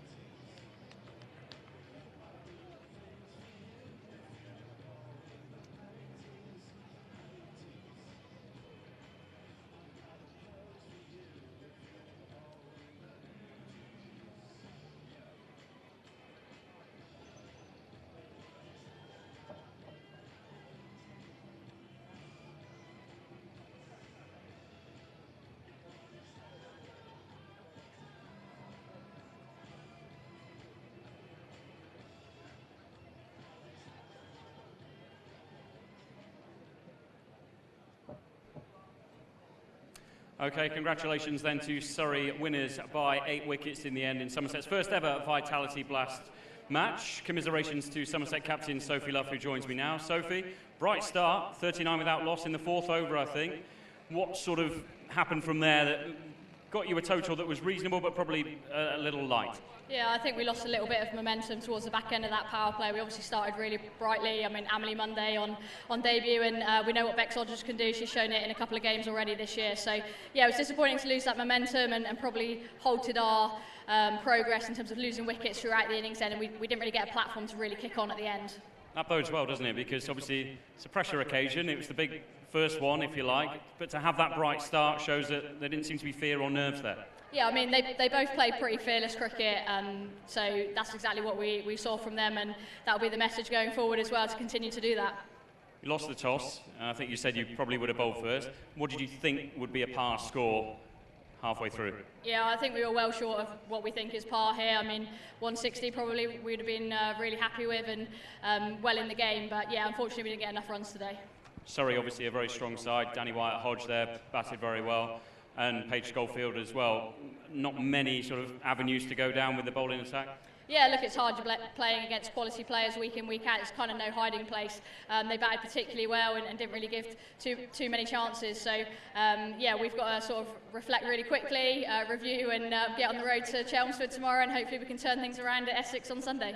Yeah, big double header coming up on Sunday, like you say. But in terms of the overall picture, the wider context, we saw your family in the Trade Nation stand tonight as well. They follow you everywhere, and for everyone in this team, the great support, and hopefully more of the same later on in the summer. Yeah, absolutely. Brilliant support as always here. It's great to see so many people coming in to watch us, and yeah, hopefully it's the same when we play standalone games as well, that, you know, women's cricket is a great product these days and we just need more people to see it. Brilliant. Thanks ever so much for your time. Go well on Sunday. Thanks, Sophie. Sophie Love there, the captain of Somerset Women. It was Surrey who picked up the victory by 8 wickets. There is another game, of course, starting at 6:30. Somerset men against Surrey men. So we've got the toss and the team news at 6 o'clock. We'll hear from both captains there as well. Lots more coming your way in the build-up to tonight's Vitality Blast match under the lights here at a sold-out Cooper Associates County Ground in Taunton. Thank you for your brilliant support so far. Keep it coming as we prepare for Somerset against Surrey. Blast off is at 6:30.